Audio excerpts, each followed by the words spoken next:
We will call our regular meeting to order at also 7:32 p.m. We are lightning quick. Melissa, can you take the roll, please? Yes. Richard Poor. Denise Meyer. Here. Carl Hubner. Here. Bob Weimer. Here. Melissa Denton. Here. Pinkerton Student School Board Member Eliana Henry. Here. Thank you. And also still seated at the board table, Superintendent Bob Thompson and CFO Jeff Dowd.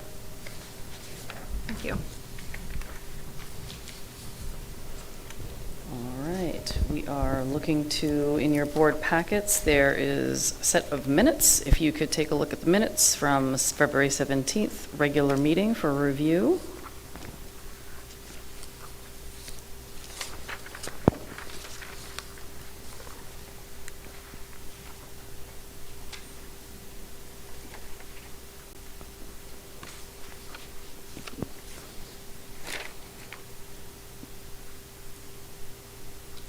I'll make a motion to accept the meeting minutes for February 17th, 2026.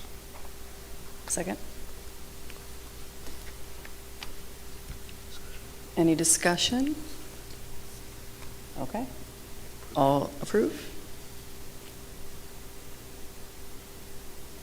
And I'll be noted as abstaining because I wasn't in attendance. So ask for Oh, any abstentions? Yeah, that's me. Okay.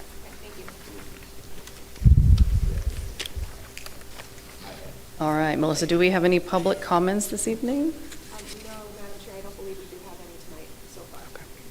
Mrs. Weiscarver, for support? All right, we will move into school highlights. Dr. Cheney for HCS, followed by Eliana Henry.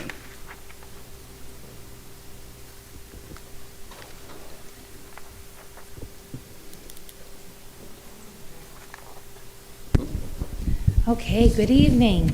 It's been a while since I've been here in front of the board, so my report is quite extensive tonight. I won't go through that in great detail, but I will hit a few of the highlights. Our current enrollment right now at the Central School is 471 students.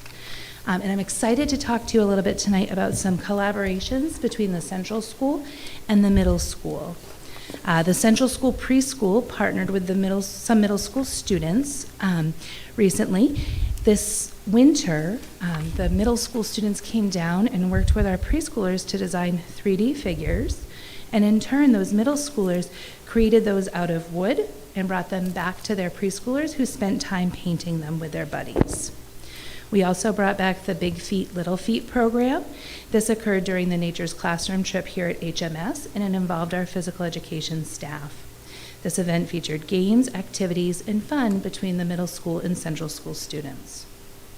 And finally, one of the highlights this winter was that our fourth grade students were invited to attend the Hampstead Middle School Giving Games. Fourth graders walked up here to HMS and were treated to games created by the 8th grade and Ventures students. I had the opportunity to walk up with our students, and on the walk up here, some of our fourth graders were a little bit nervous about coming to the middle school with students in the building. But on the walk back, their confidence was visible, and they were excited to become Hawks next year and to potentially continue with this tradition. This winter, our fourth graders treated us to a holiday concert and art show. They shared this concert with students and staff during the day, and again, for the community and their parents that evening. The concert was also supported by the student art, highlighting self-portrait works. And this Thursday, our third grade students will be presenting Motown hits at 7 p.m. at the Central School if you can join us.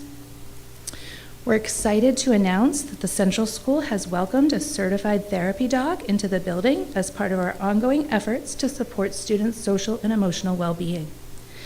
Our dog's name is Lucy, and she's handled by Mrs. Lazaro, one of our second grade teachers, and she's been trained to work in school settings. She has visited all classrooms and is already creating quite a stir in the hallways. While she lives in the second grade classroom, students throughout the building and in different grade levels have access to her throughout the day and have opportunities to work with her. We're excited to talk about our Making Art with a Kind Heart mural. And in January, we wrapped up this project. Students, families, staff, and community members from across Hampstead attended the various events to make their mark on our school. This mural truly is a testament to the strength of the HCS community and how they've come together to create something special. The mural also includes 2 Torelli prints to really tie it all together. Grade 3 has had an opportunity to have some really exciting experiential learning opportunities. They recently wrapped up their Colonial Studies unit with a trip to Strawberry Bank in Portsmouth, where they had the opportunity to tour colonial homes and learn about the way that life was. Grade 3 also recently invited John Kelly to the Central School to learn about our own on-campus weather station. Kevin Skarupa also came to HCS this winter. He's a WMUR meteorologist, and he taught our students all about the weather that we see in New Hampshire. The students always enjoy that weather unit and are especially proud to work with people in the community that do that for their job. Finally tonight, I want to share with you that on Friday, we will launch another exciting One School, One Book experience. Every child and every grown-up at HCS will receive their very own copy of this year's title. I do have a book tonight for each of the board members, but they're in some big envelopes over there, so we can keep it under wraps until the big reveal for students on Friday. Starting Monday, families and classrooms will follow our pacing guide that we've included with the book, so the whole community will be sharing the same story from March 30th to April 7th. Students will have the opportunity to participate in daily trivia contests and a bingo board with enrichment activities. Then finally, on Thursday, April 9th, from 6 to 7 p.m. at HCS, we will be hosting a family night. Parents and siblings are invited to join their students for a family-friendly activity centered all around the book's themes. Are there any questions this evening? Thank you. I don't think so. I just want to say thank you. I think one thing that our community does extremely well is activities steeped in tradition. So a lot of these things, I have an older child, went through them as well. We have new things in addition to that. So arts, music, theater, academics, I just want to say thank you for all the things that you're doing to support the kids. I know they love them, look forward to them, and there's so many rich learning opportunities in here. It's really great to see. And thank you for including the board in the One Book initiative. Yes. Looking forward to cracking that open. Good. Thank you. If I might, Yeah. and I'm sorry, Dr. Cheney, to put you on the spot, That's but okay. can you talk to us about kindergarten enrollment? This is that Sure. time of the year where new families are, registering their child for kindergarten, and just curious, I believe the window is still open. Sure Can you is. talk a little bit about numbers, if you feel comfortable sharing? Absolutely. We hosted a parent night in late February to welcome incoming families to get to know the Central School, learn about our kindergarten programs, and see the classrooms. We have since then opened up our registration window, and right now we have 77 students who've expressed interest in attending our kindergarten program for next year. So this year, just for perspective, right now we have 69 students in our current kindergarten class. So that is an increase of at least 8 students, and it's still early. I do ask that parents bring in as much of their information as they can by April vacation. That's really our priority registration window, because we do conduct a lottery if needed for full day kindergarten over April break to let families know how to best plan for the fall. Excellent. And I do want to point out, and this is maybe better suited for the superintendent report, but Londonderry just passed universal full-day kindergarten. The short list of school districts that do not have universal kindergarten, I think Timberlane, and there may be one other, but it gets narrower every year. And I guess I'm going to ask a question, and you may end up kicking me tomorrow morning, but I will put that question out there. In terms of your staffing numbers, right, and I know you cannot make any promises, but in terms of where your class sizes are, and generally we would update the board in April or May, Yep. If we were to try to accommodate, based upon the numbers you have now, what would that look like if we were to say to pilot universal kindergarten next year? Based on what I currently have for staffing numbers and what I currently have for interest in student numbers, and again, as you said, we're sort of in early days, so this is a projection, not a final answer. It does look like with these current numbers, I could include full-day kindergarten at our current board policy of class sizes without exceeding that.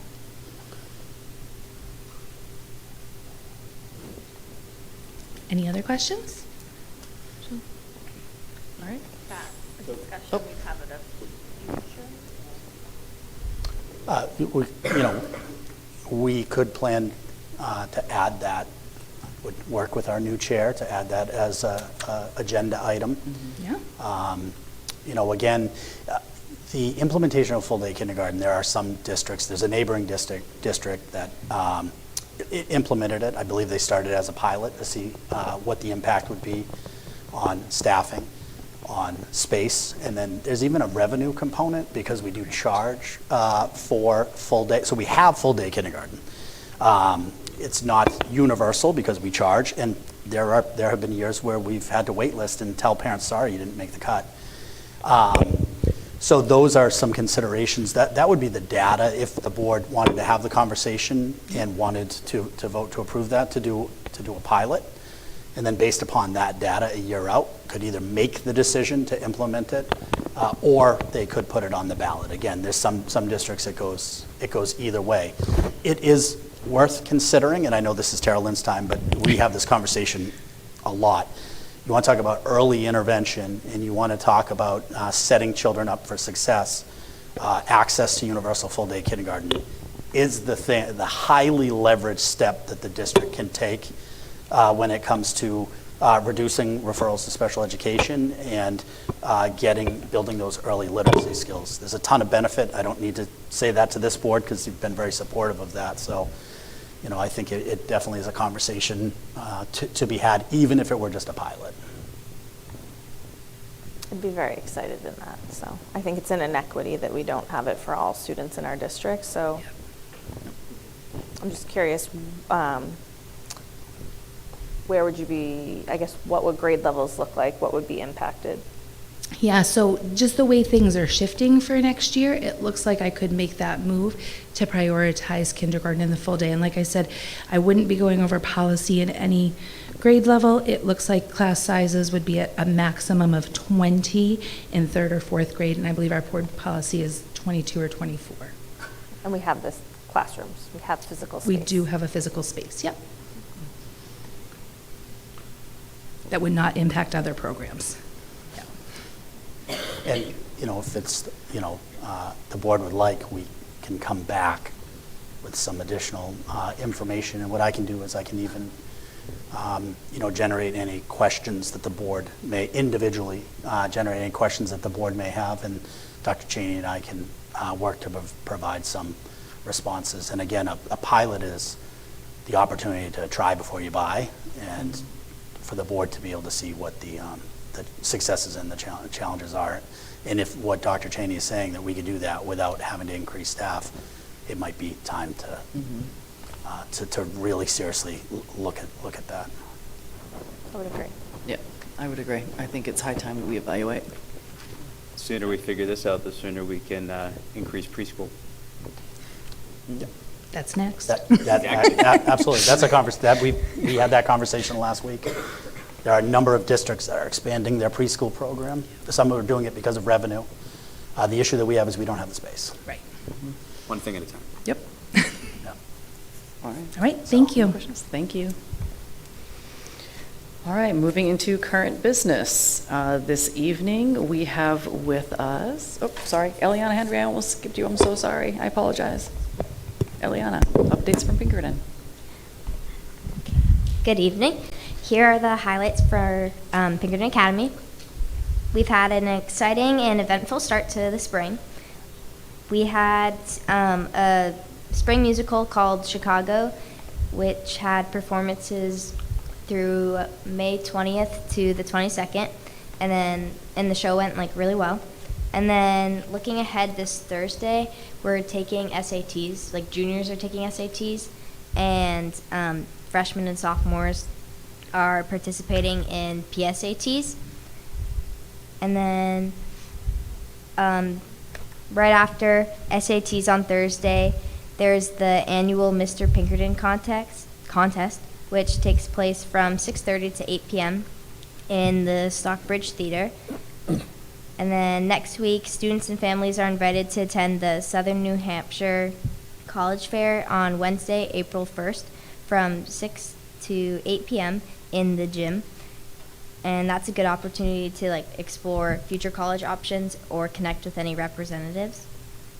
And you guys should mark your calendars because the faculty play is coming up on April 7th and also April 8th at 6 p.m. And the tickets are $10 and you can pay at the door. And they're doing Hazardly Ever After. And then finally, spring sports are underway. Tryouts are happening this week, so that's why I sound sick, because I've been running outside in the cold. And students and myself are eager to get on the field and the courts and track. So it's an exciting time with sports coming and summer coming, warmer weather hopefully soon. But that's all I have. Excellent. All right, thank you so much. All right, now we can move on to current business. So with us this evening, we have two members of the Hampstead Hearts, which is a local organization here in Hampstead, a nonprofit that works for the betterment of the community. We have with us this evening Erin Pellegrini and Jessica Daly with a donation to present. I can't see, so. Good evening. My name is Erin Pellegrini, and this is, where'd you go? This is Jess Daly. We're board members from Hampstead Hearts. We're here tonight to make a donation in honor of an amazing teacher and friend whom we've lost far too soon. As children, we spend our school years trying to discover what we love and where we belong. Some of us are athletes, some are scholars, and some artists. Beyond our families, teachers are often the first people to recognize our potential or our struggles. Some teachers connect with students in a special way, and then there are those rare few who reach nearly everyone. The kind of teacher students can't wait to have, the kind who makes you excited to walk into the classroom no matter the subject. Tonight we would like to honor one of those teachers, Michael Torelli, known to all as Mr. T. Mr. T was more than a teacher. He was a friend, a mentor, and at times even a bit of a counselor. He brought laughter, kindness, and a sense of belonging to everyone around him. He was that teacher, the one everyone couldn't wait to have. What made him truly special was his ability to reach every student. It didn't matter whether a child considered themselves an artist or not. If their work came from their heart, Mr. T saw it as a masterpiece. And more importantly, he made them believe it too. He made students feel seen, valued, and cared for. Beyond the classroom, he was also a beloved friend, neighbor, and father. We remember him for so many things: his love of tie-dye, his unmistakable mustache, his smile, and his laughter.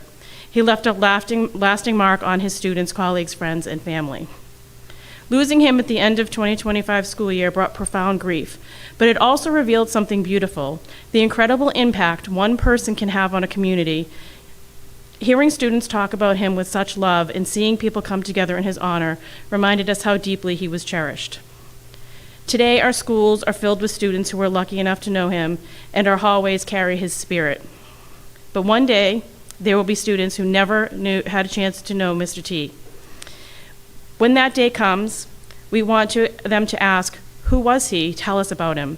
Because as long as we continue to share his story, he will always be with us. At our elementary school, the walls are filled with painted hearts that stretch throughout the building, small but powerful reminders of creativity, kindness, and connection. They reflect the kind of environment Mr. T helped create, where every student felt encouraged to express themselves and be proud of what they made. His impact reached across both our schools, touching so many students and staff. It is only fitting that, as we honor his legacy, we extend that presence to the middle school as well. Tonight, Hampstead Hearts would like to donate and dedicate this framed print of Mr. T's artwork titled Optimism, First Day of the New School Year 2023, to be displayed at the Hampstead Middle School. We hope it will be placed somewhere visible where it can continue to inspire students and staff to remember the message, make art with a kind heart, and to carry forward Mr. T's legacy. Please accept this donation in memory of Michael Torelli, HCS art teacher. From the Hampstead Hearts Board, David Smith, Lee Campos, Jessica Daly, Denise Meyer, and myself.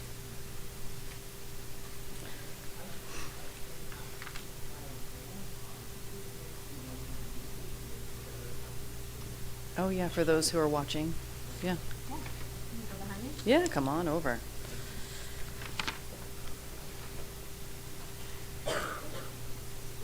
Yeah, I can stand it up right here. So everyone can take a look at the beautiful artwork.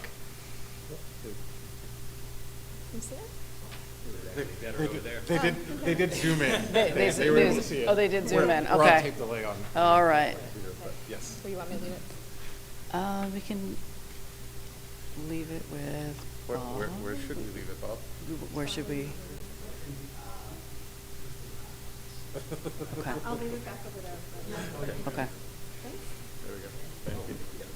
Thank you so much. That's a beautiful gesture.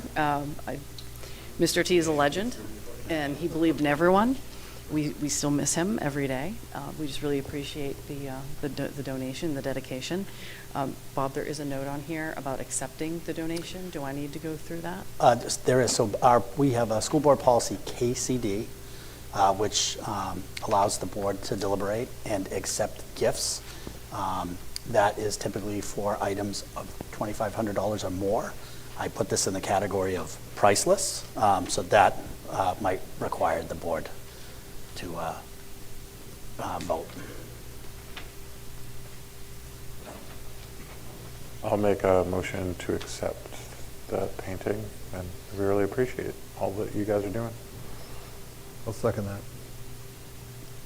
Any discussion? Comments? No? Okay. All in favor? All right. Thank you very Thank you. much.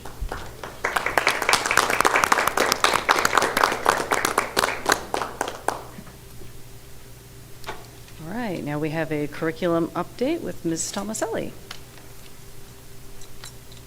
Hello.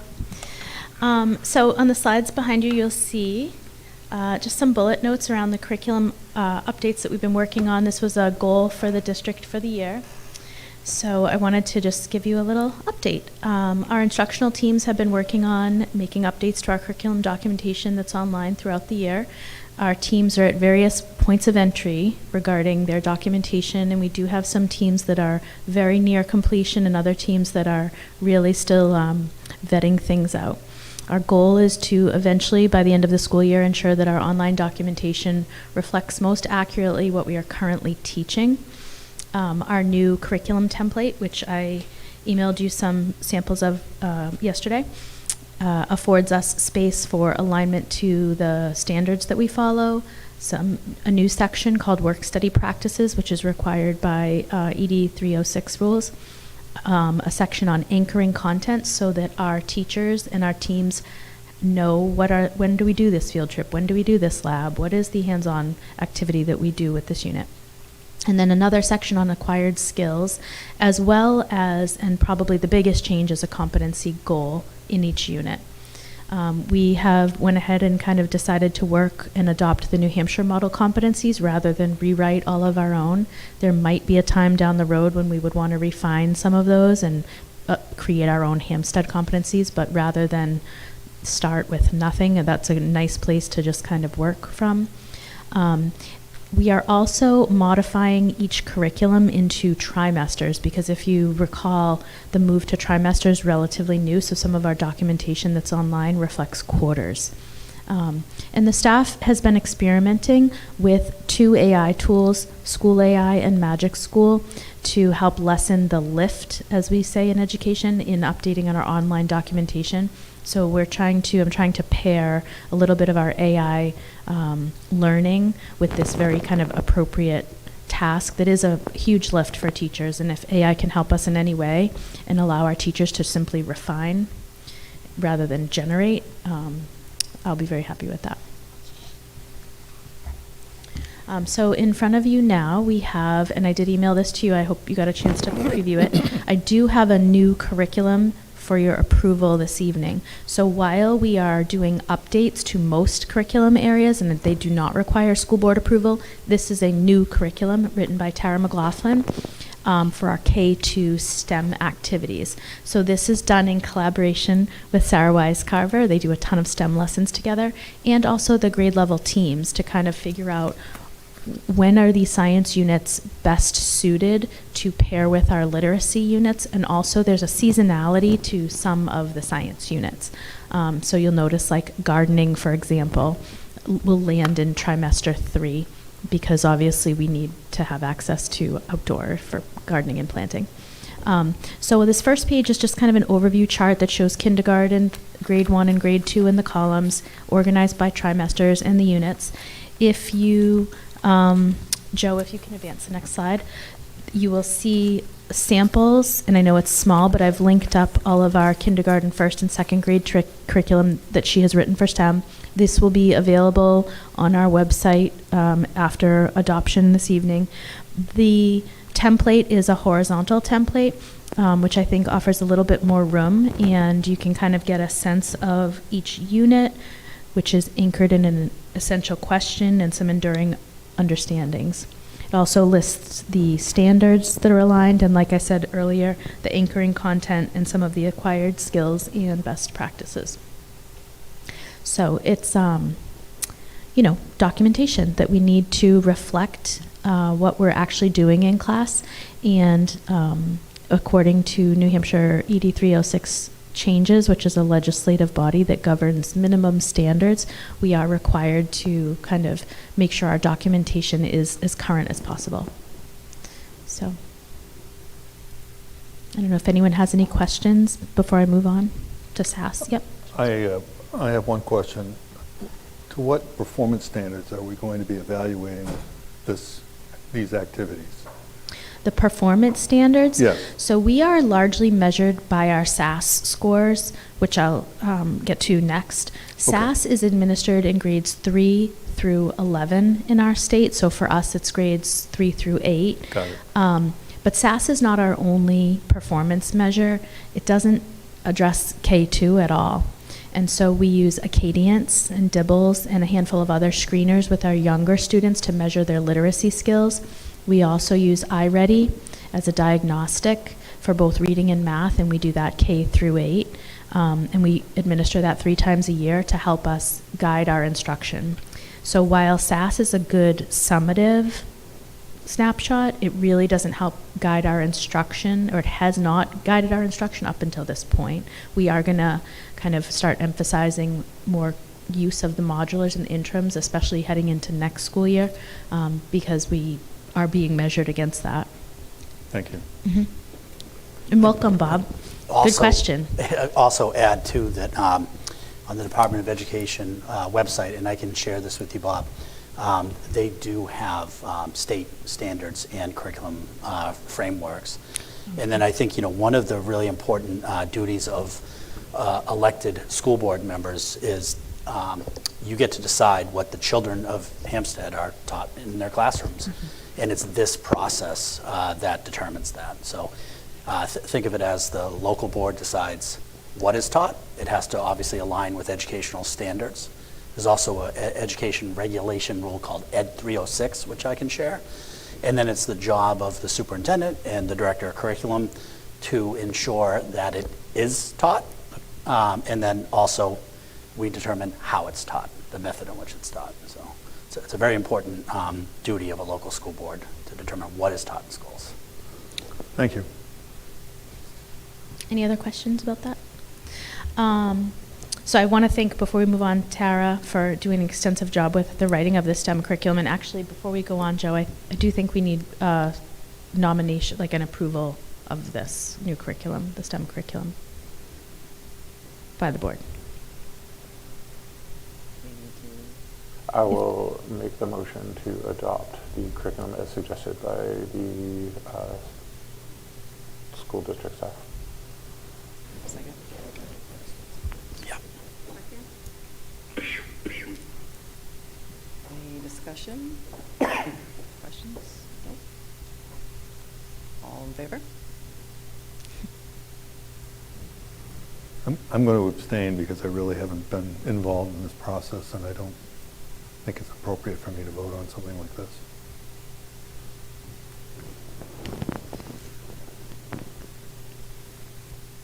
Fair enough. Thank you. Along with this update, I wanted to provide you with some information around our spring testing. So in Hampstead, we have New Hampshire SAS tests. We also have, for the state, WITA, which is our ESOL test. We also pair SAS with iReady and Acadience. So SAS is the one that you will see reported out on iExplore and iReport, and that is now listed on one of the warrant articles. We test at HMS on specific days, and at HCS, it's important to note only 3rd and 4th graders test, and we have a window where we kind of organize the subject areas for each of those grades. We do offer a makeup window at both schools. We're going to follow SAS this year with iReady, and then we will also do some Acadience testing of our younger students the first 2 weeks of June. Parents will be getting more communication about these tests as we get closer from their principals in the newsletters, but it's important to know that all of the students will be practicing using the modular test that the state offers between now and April 17th. So this is a new practice for us, but what we want is to give kids a chance for some exposure. We want to clarify the universal tools and supports, and give them some test-taking strategies, because we have not done that in the past, and I think that could perhaps help us out a little bit score-wise.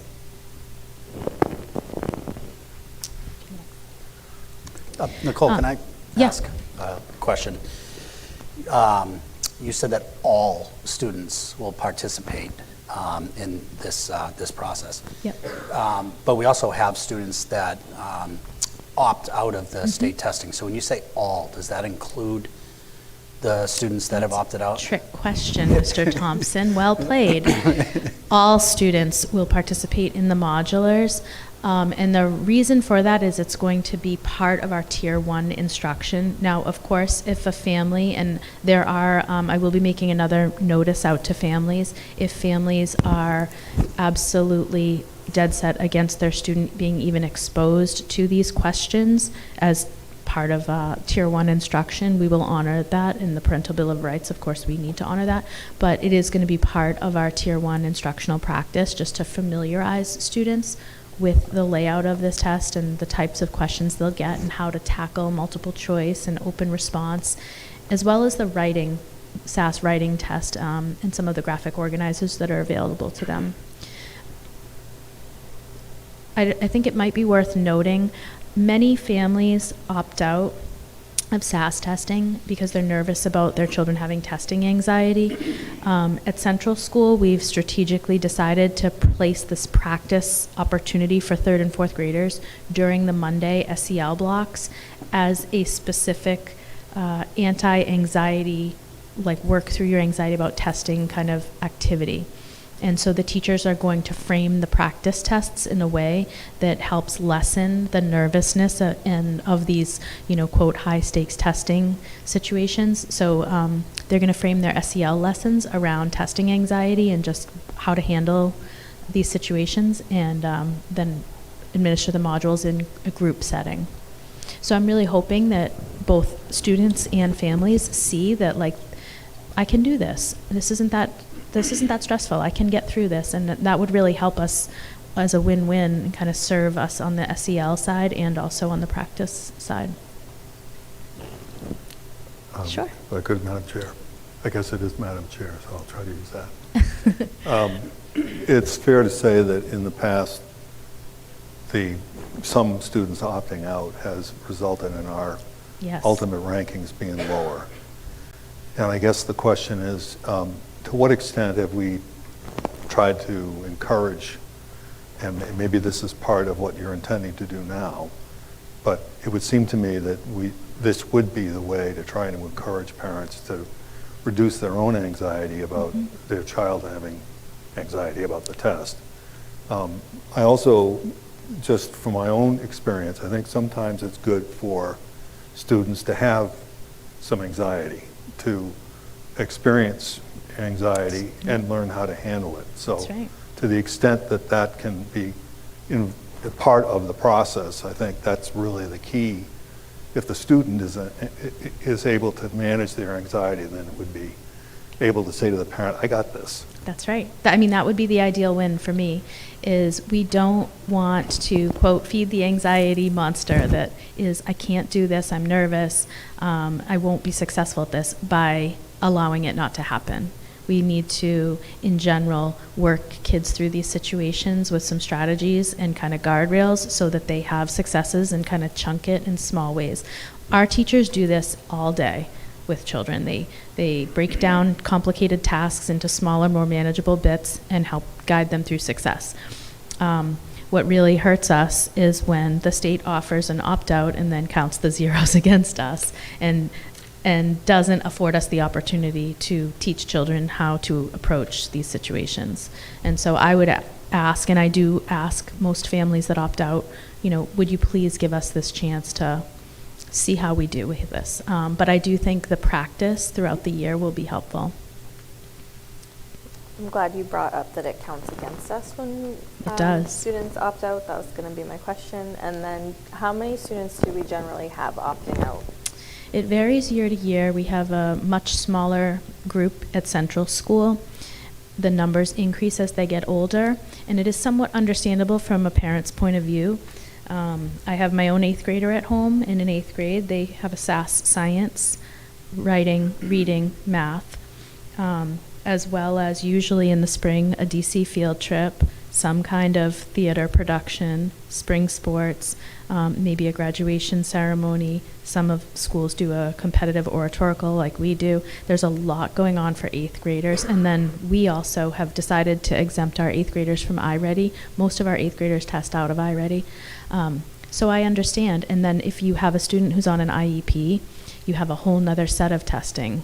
So many of the parents I speak with are like, we're good. We have so much testing. We don't need any more data. And then I want to add to that any type of placement testing that they do at Pinkerton. So some of our highest achieving students who would score really well opt out of SAS because they want to put their focus on placement tests for Pinkerton. And I understand that as a parent. I mean, how much testing do you want your kid to do in a 3 to 4 week window? It can be overwhelming. So I get it. But our opt-outs are anywhere from, I would say, 4 children at Central School up to 37 or 38 at the middle school. And just keep in mind, it will take us 3 scores of 4 to recover from 1 0. Because proficiency is it's a 4-point scale. And to even assign a 0 is questionable. A lot of schools have defaulted in a grading scale that would assign it a 1. SAS assigns it a 0. So we need to get a 3 or 4 to be considered proficient. So we have a lot of discussions with the state, the curriculum directors, because it is kind of heavily skewed, the scale itself. So it's ongoing. Okay. Go ahead. Next up is a quick little update on our Bridging the Gap in the 603. This was a literacy grant that our team applied for. The team that wrote it, and it was a very collaborative effort between Melissa McDonald, Tara Lynn, myself, a handful of reading specialists and staff at the Central School. We were very fortunate to get picked to be part of a cohort. So the state, this is year 3 of this structured literacy grant. We are in a cohort with several other elementary schools around the state. We have a leadership team that we've allocated at Central School, and then the Department of Ed comes down and meets with us monthly. We will have meetups with our other cohort partners around the state throughout this process, which will end in the spring of 2028. We will have on-site coaching in place during this time. All of our instructional staff will be letters trained by the end of December. That includes myself, Tara Lynn, Melissa, and any other administrators that want to partake in the full elementary letters course. So we have all completed letters for administrators. It's a very light version. Now we're going to be deep diving with cohorts of teachers. We're going to do this in a job embedded way so that people don't have to do this over the summer or on weekends. And we've partnered with the Hampstead Library to be able to utilize their space, some of their resources to get our teachers out of the building but not too far so that they can learn while they're working. This grant is providing us financial support for our Lexia student licenses as well as our data analysis training. It's also going to support the purchase of additional touchscreen devices that we can use to come in and blitz classrooms on their Lexia platform. And so this year we've already received $57,000, which has to be spent on these very targeted projects, and next year there will be more money. So this is a big deal. In the live free or die local control state, this is not so live free or die, that they are coming in and saying, this is what you're doing, this is how you're doing it, and it's really well orchestrated. So I think that's it for me for curriculum updates. Any questions about that? Any other discussion, board, questions? No. Paul? The School EA Magic's, Magic School EA, does that impact data governance? It does. Okay. It passes data governance, which is why we're using those two tools. We've already filled out the software request and kind of kicked the tires on their privacy agreement.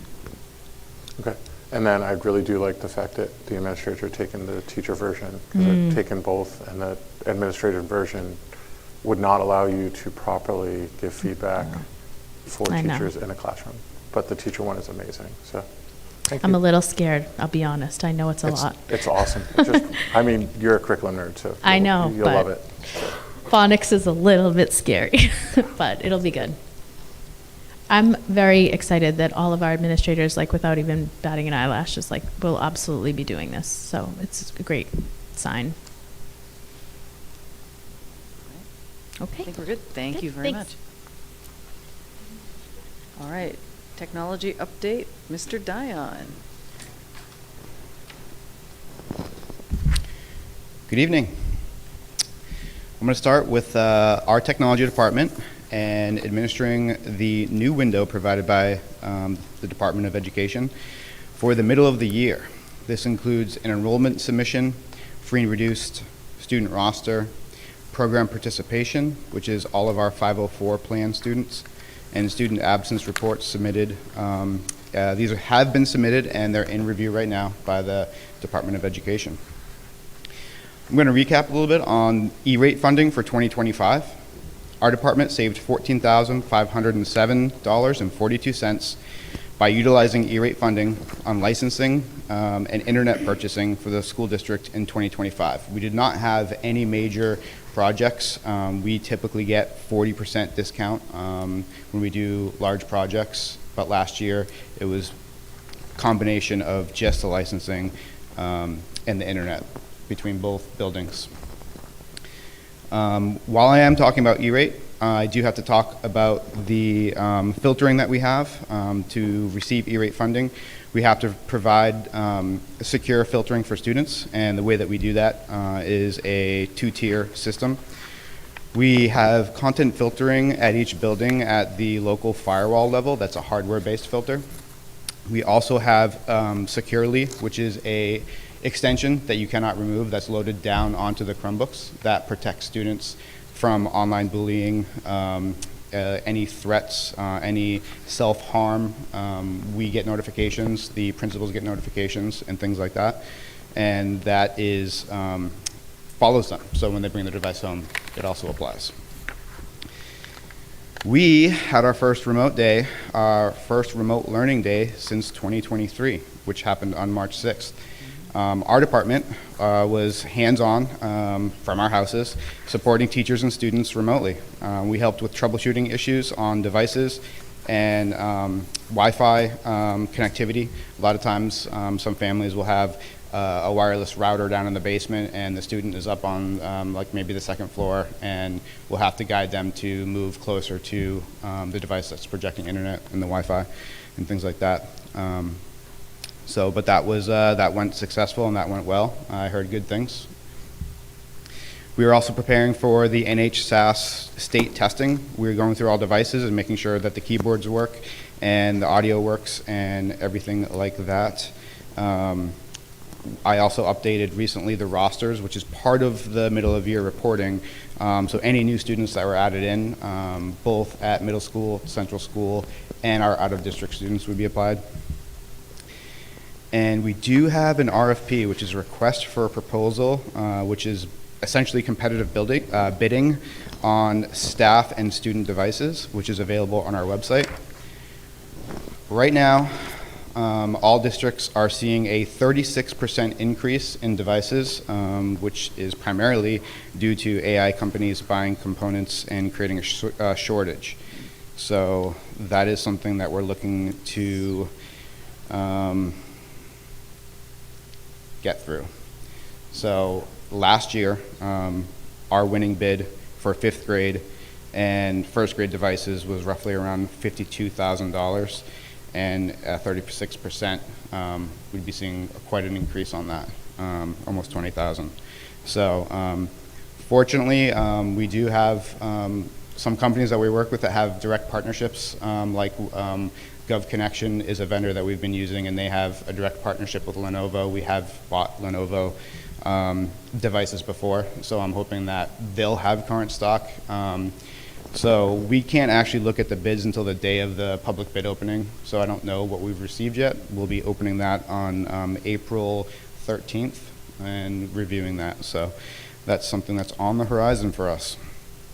We just recently finished a phishing campaign internally. We use a product called KnowBe4, and the results of the past 3 phishing campaigns has put us at a account average phish prone of 14.8%, and right now it's showing that the industry standard in education for phish prone is 28%.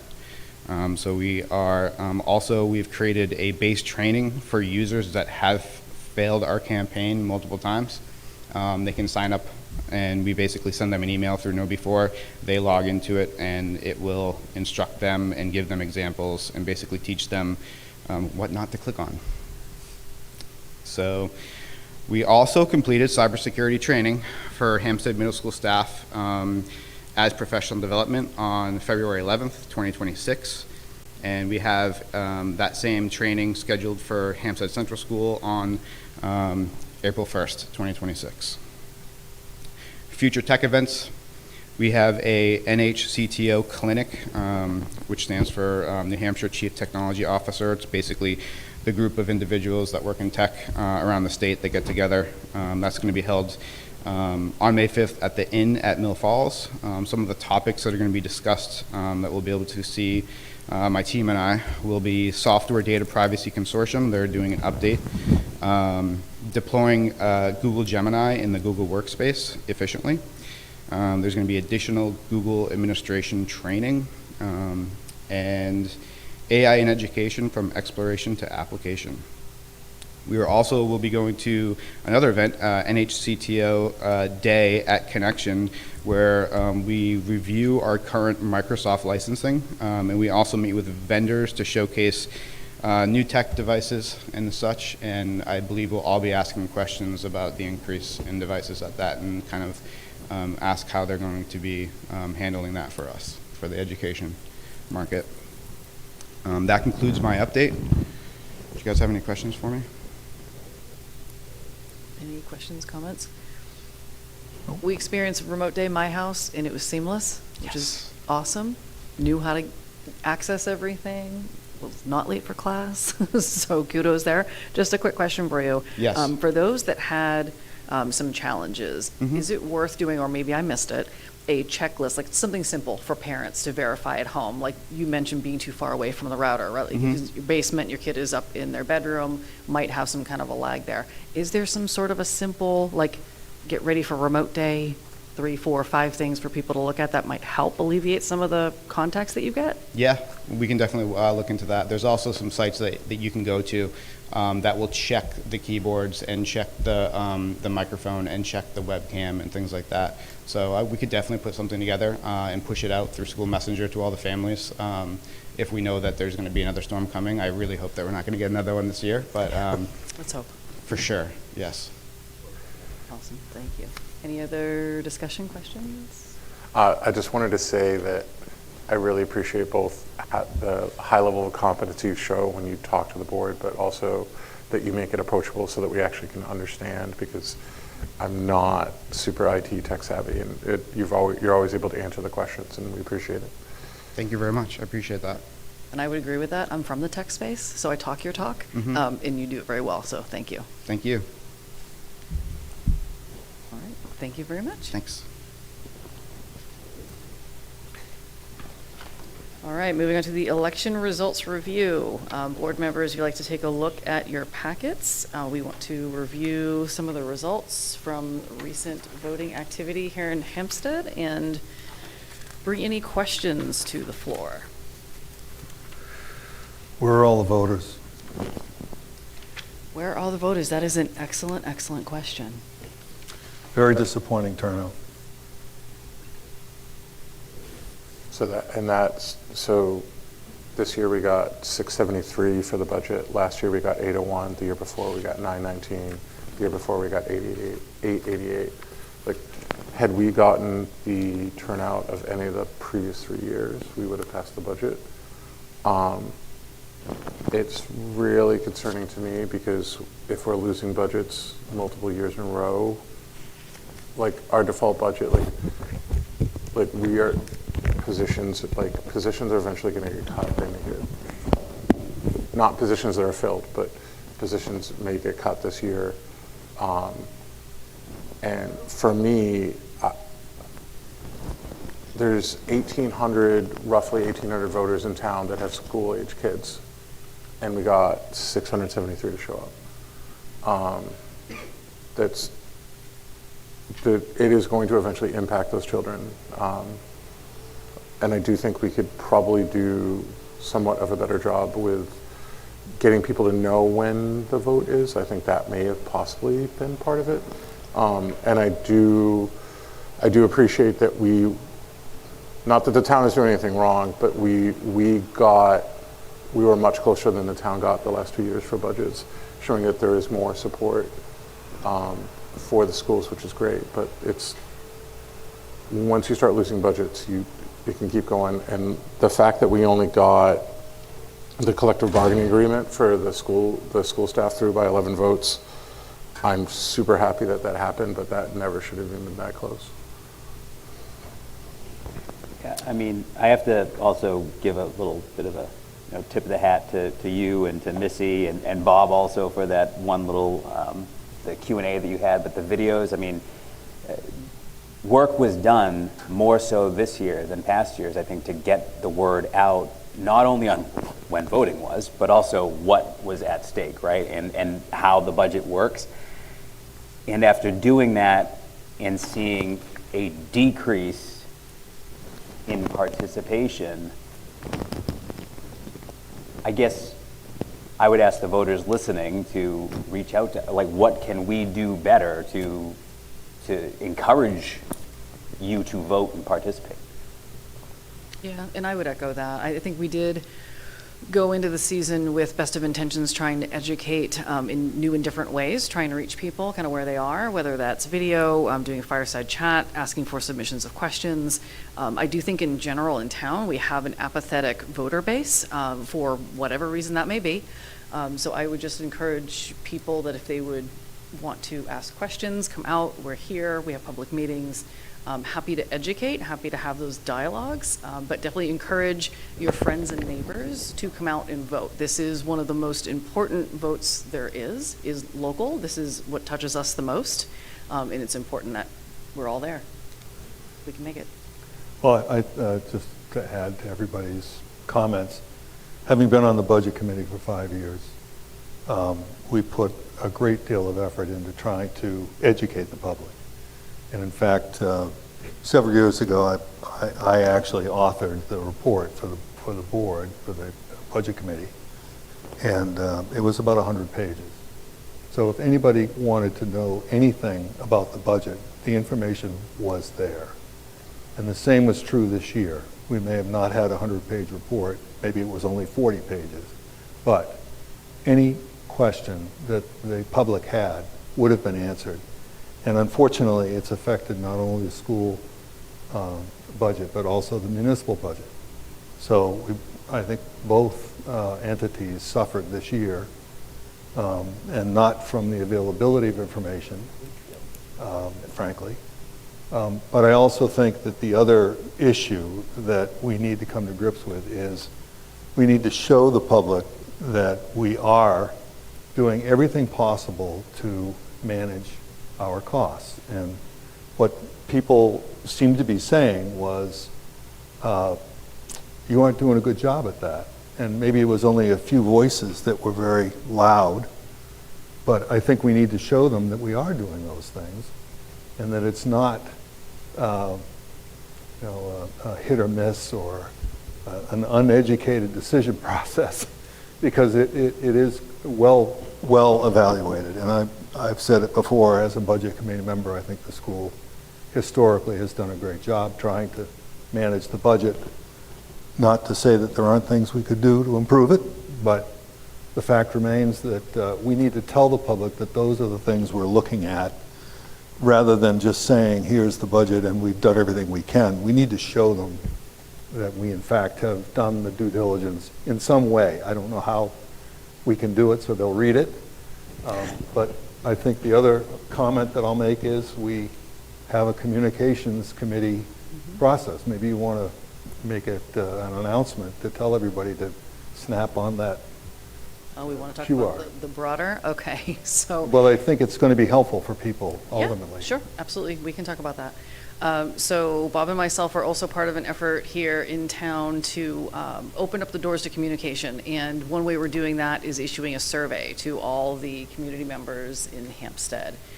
So people can tell us, how are you receiving your information? How do you want to receive your information? What kind of information is important to you? Is it news? Is it events? Is it stuff related to the school, town? So there is a very quick, I've taken it in under 2 minutes, survey that is available. That is going to be circulated. If you're at the meet and greet that is happening this weekend, you can certainly take it there, but there will be flyers posted around town, quick little QR code, give it a snap, take it on your phone. Everyone would appreciate the input and feedback on that. I can give you a list of the locations where it's located. And Give me a minute, I'll pull it up. I just want to thank having Bob on the board now with your budget committee experience, I think will be helpful to us moving forward. I think one of the big events that people should get ready for is in October when we meet and go over the budget line by line. Yes. And I think our biggest issue is engagement. We have nobody in the audience this evening. I don't know how many people are watching online, but there's 14. generally no one in the audience. I think I learned a lot in doing our video series this year and the things that we did do, and I do have some new ideas, but I think we need to start earlier and really just try to engage people. I don't know exactly how we're going to do that, but. yeah, and it's okay to have a curious mind, right? I had a leader tell me that long ago. It is okay to have a curious mind. So if you have questions, ask them. Being new to the board last year, the work session where you are able to sit essentially elbow to elbow with the people who are developing the budget and going line by line and getting that understanding of what's really in there demonstrates the due diligence that goes into building the budget. And having that opportunity, I know everyone's super busy with commitments, it's well worth the time spent. And if I could just, I actually want to start with, I want to congratulate the HAS, our support staff, to get the contract passed. And it was very, very tight. And I think Mr. Dowd and Mrs. McDonald, we met with them and, talked about, geez, we really, we celebrated, but we were also, looking ahead to the future, like the margin, even for our contracts, is getting tighter and tighter in a community that values education. So, but congratulations to them. And it's exciting that our support staff are now going to be, their starting pay hourly for new folks will be $20 an hour. We got over that. Still not a livable wage, but that's pretty decent compared to some of the other towns. When it comes to the budget, I do want to commend the board. In the time I've been here, the effort that this board put into getting the word out was more than I've ever seen. And, jokingly talking about, texts and emails over the weekends and, getting videos out, and you know you've done a great job when you can get Jeff Dowd to make a video about the budget. You know, I've been working on it for years to do that, so I commend the board. But I think we got to hold a mirror up, because there's a fact out there that's really unsettling for me is most school budgets in New Hampshire passed. And I can bring data to the board, but there were a number of years where we would be able to say that the sending towns all were at default budget, but Hampstead passed. That's not the case. Even Timberlane, Derry, and some of these school districts had sizable, I was talking to a sending town, they had a 9% increase in their operating budget. So I do think it's something we really have to look at. We can't lean into the fact that, well, budgets aren't passing everywhere. It's not the case. And the number one thing that I hear when I talk to people is their property taxes.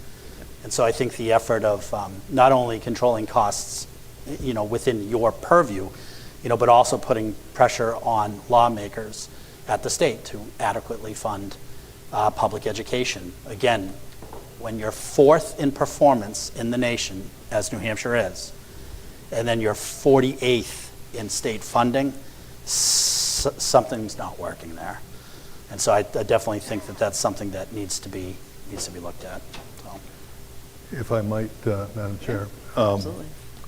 If you want to access a flyer, it's at Prime Butcher, Beantown, Hampstead Animal Hospital, Hallmark Card Store, J&B Butcher, and Hannaford's, as well as Town Hall and the library. And come Saturday, please. To here. To the Right middle here, school. we're going to have the town organizations, departments here, and we'll be welcoming any questions. Yep, 100%.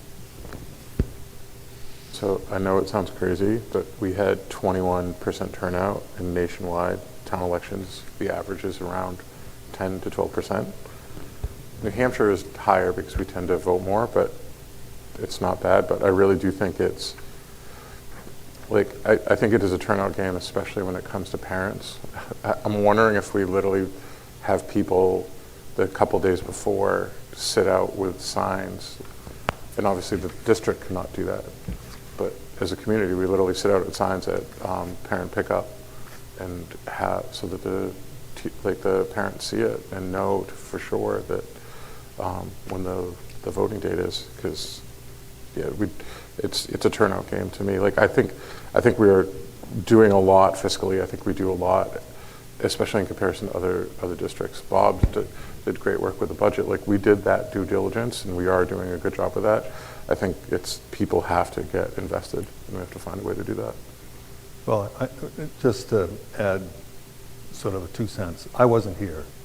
Had I been here the day of the election and the 2 days prior, I would have personally responded to a couple of the, shall we call them emails or postings on Facebook, which were quite debilitating in terms of the way they commented on the budgets that had been prepared. And had I been here, I would have provided an offsetting statement. And frankly, it won't happen again, because I was very disappointed that people didn't get access to the information we had supplied that would have answered all those questions. It's not to say we don't have work to do. And in fact, the Budget Committee recommended, the Municipal Budget Committee recommended a series of steps, which I certainly hope that the school board would look at, because I think some of them are applicable. But it is appropriate for us to say we are doing our due diligence and we are responsibly budgeting. This is not an excessive budget. We're not doing things that shouldn't be the basic responsibilities we have. Enough said on my part. I was not happy. Any other discussion, board members, on results of the vote? Okay, we will move right along to the default budget discussion. Mr. Dowd. Well, thank you, our esteemed chair. So our operating budget did fail, and as a result of that, we have our default budget. The way that the default budget is calculated is based on guidance through RSA, and what you end up with in that default budget is not, if you will, a true budget. It's a formula that produces an amount of appropriation, and now that that is our budget, the school board has an opportunity to go in and reallocate that budget to meet the needs of our district in the upcoming year. The authority for this is under a case called Sullivan v. Town of Hampton. And so in order to do that,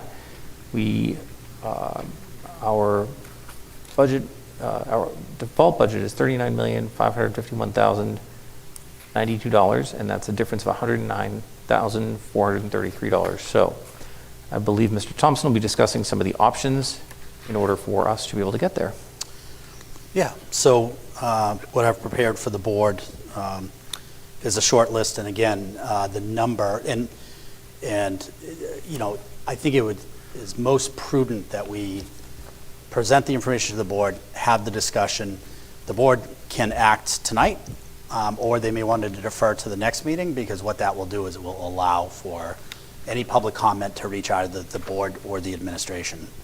And I do want to say, like, this is an exercise that we've done over the last few years, you know, in terms of making cuts and making reductions. And when we would do this 3 or 4 years ago, you know, we would find things like supplies or other items. And we have done, you know, a few years of reductions now that when we are given the task of reducing the budget, we're talking largely about people.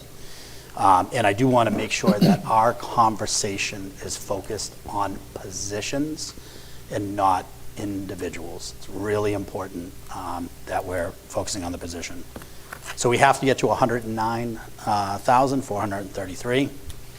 There are some areas that we could look at. The first one is there is currently a special education coordinator at the central school. We were adding that. That was a new ask in the operating budget. It is currently in an IDEA grant. So if we were to take that out of the budget, that is a savings of $123,357. I do want to note that we are only cutting 109,433. So the balance, any delta, would just go into another account line. It might be salary or benefits. ESOL, again, we have a full-time 1.0 ESOL teacher. Based upon our numbers, it would be feasible to do a reduction.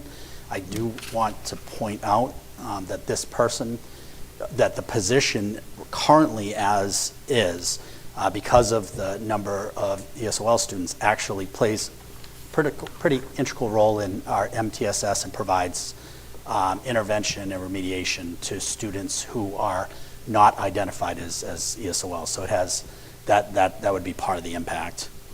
A Cadence software, as Nicole had indicated previously, we were the recipients of the Bridging the Gap grant. The timing of that was a little off because we received funds that would be used for the purchasing of the software, for training, for other purposes.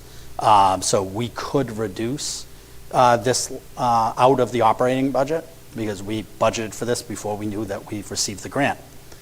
The hesitation in that is, you just heard Joe talk about a 36% increase in technology purchases.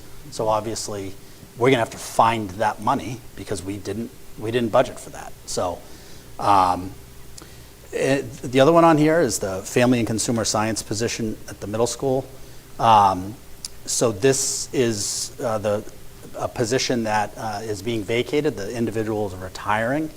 I think it's always good to get in front of the board when we do have people retiring, just to have that conversation about the need for the position and whether or not we can reduce through attrition. Family and Consumer Science is no longer a required middle school course when they revised ED 306, so it's no longer required. There's also no credentialing program in the state of New Hampshire, so if you want to go to school to become an FCS teacher, there is not one in New Hampshire. So it's a difficult position to fill. I would say When people look back fondly at their middle school experience, many will point to a lot of the life skills that they gained, whether it's sewing or cooking or other consumer science areas. People tend to be pretty passionate about this course, but I wouldn't be doing my due diligence if I didn't include the list.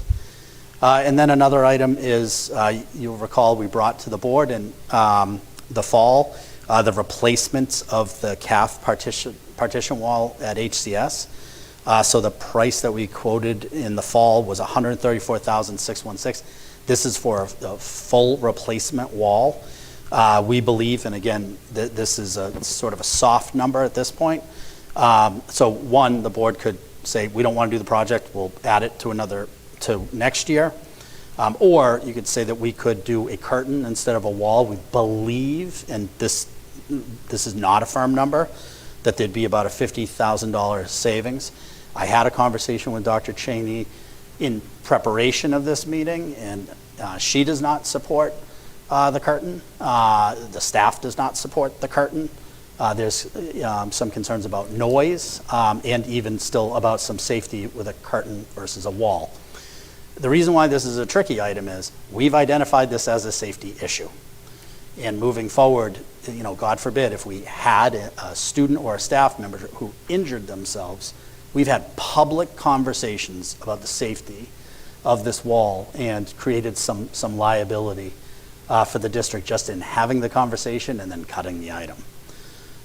So these are the items that I've identified. I will say to the board that you have the authority to direct the superintendent to look at other areas if there's areas that you're thinking.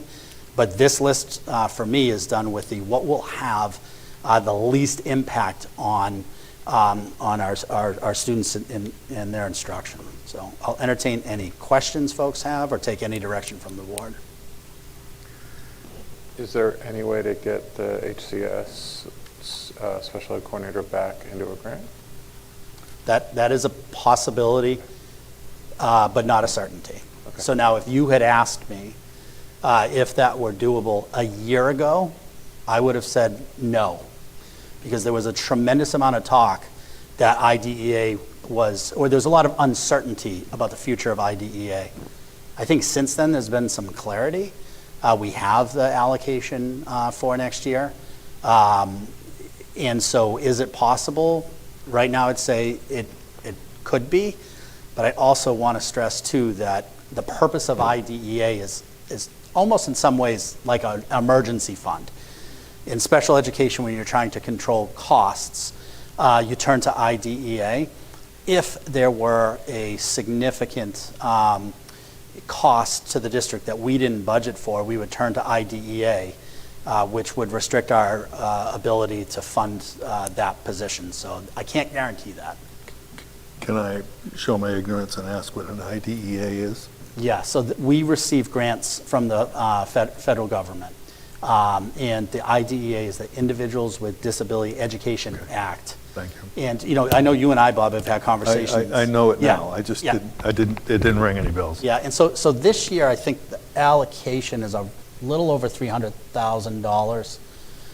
It varies from year to year, and so with the knowledge you have about special education budgets, $300,000 is not a lot of money.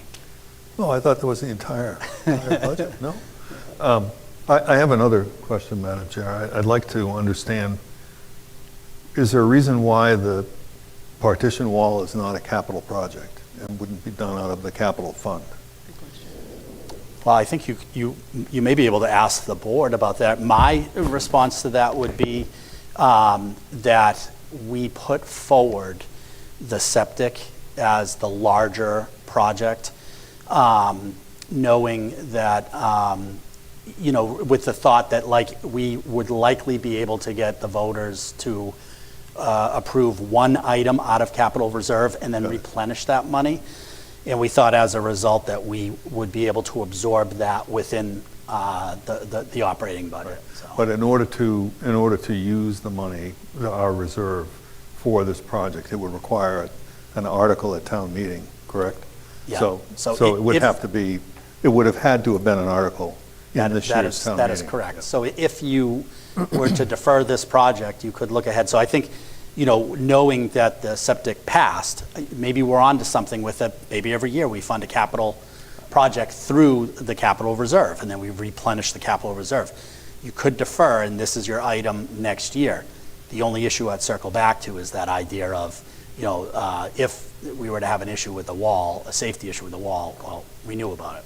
When was the last time that sort of a formal inspection of the wall was done? It was done, I believe it was last year. We had our guys come out and, the company that maintains it come out and take a look, and they have done everything that they can do to keep the wall in good repair. Can you talk just real briefly, Jeff, about what's the deficiency with the current wall? Deficiency is that the wall no longer pulls tight in most cases. It can be forced to pull tight, but when it doesn't, you end up with the panels that don't fit together tightly.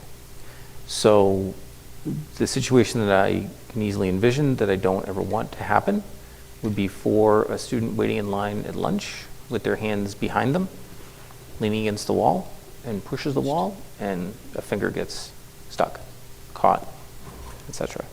So our staff have been doing everything that they can do to keep that wall tight. But that's not a guarantee, and I can guarantee it probably is not tight 100% of the time. What's the difference between, and this is more for people, but what's the difference between the 134,000 versus the 50,000?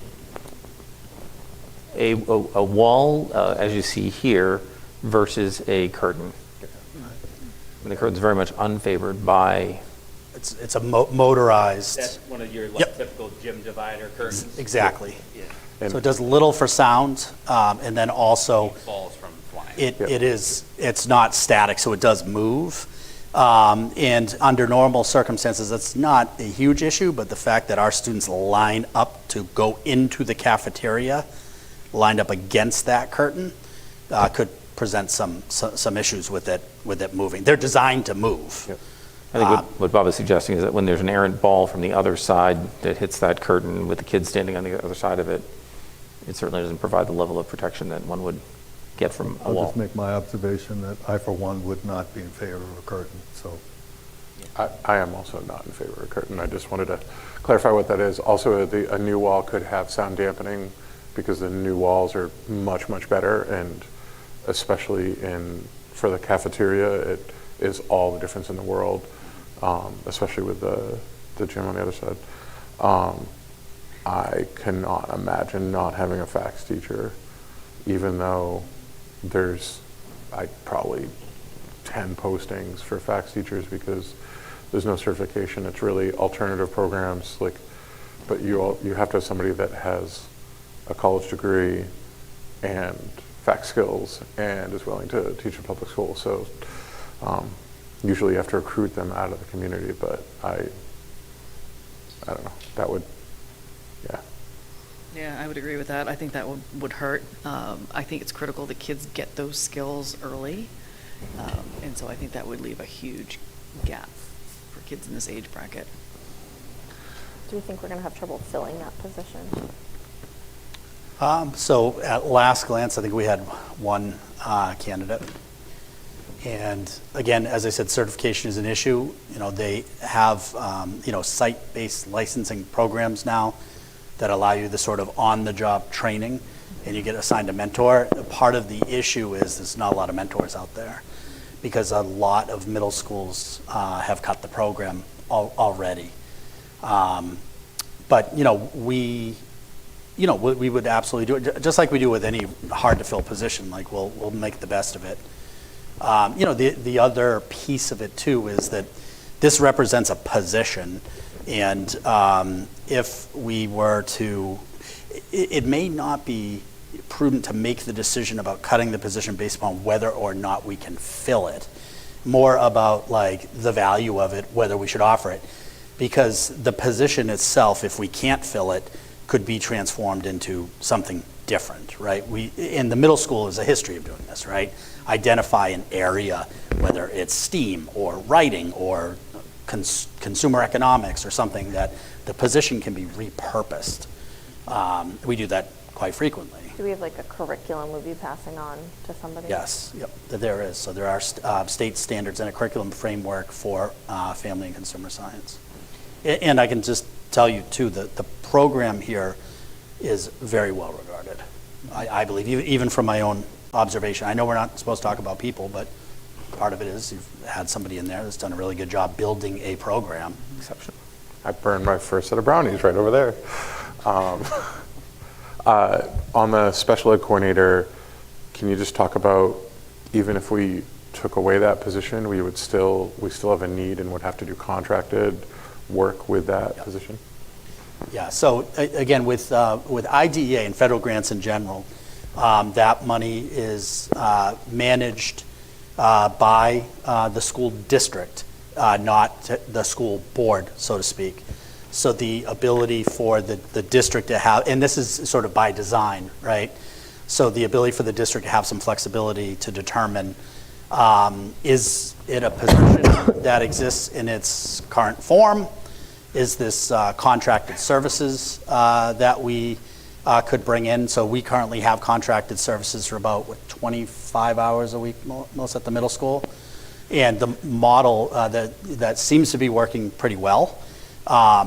So it could change, and obviously we would seek board input before we made any major decision on how to spend that grant money. I know there's been some conversation the board has had about a split position, and so I don't have a definitive answer for you in terms of what that would look like for next year. But we couldn't, so we have 123,000, like we couldn't just remove that because we're gonna have to contract for what that position does. Yes, Yeah. but those contracting services, that typically is put into IDEA. Okay. So we are removing it from the operating budget, and there will be incurred expense to cover Okay. the loss of that position, but that would be done through IDEA. Okay. So along that same, like, kind of student services vein, I have concerns about reducing I keep wanting to say ELL or EL or whatever we call it in Massachusetts. We keep changing all the time. But that position at a half-time, well, as full-time, is typically hard to fill, never mind a half-time. And the reality of it is they tend to be some of our neediest students. And while we don't have many of them right now, that can change, right? And once those students are here, they require those services, whether we have that individual or not. So, you know, I definitely would not support even trimming that position.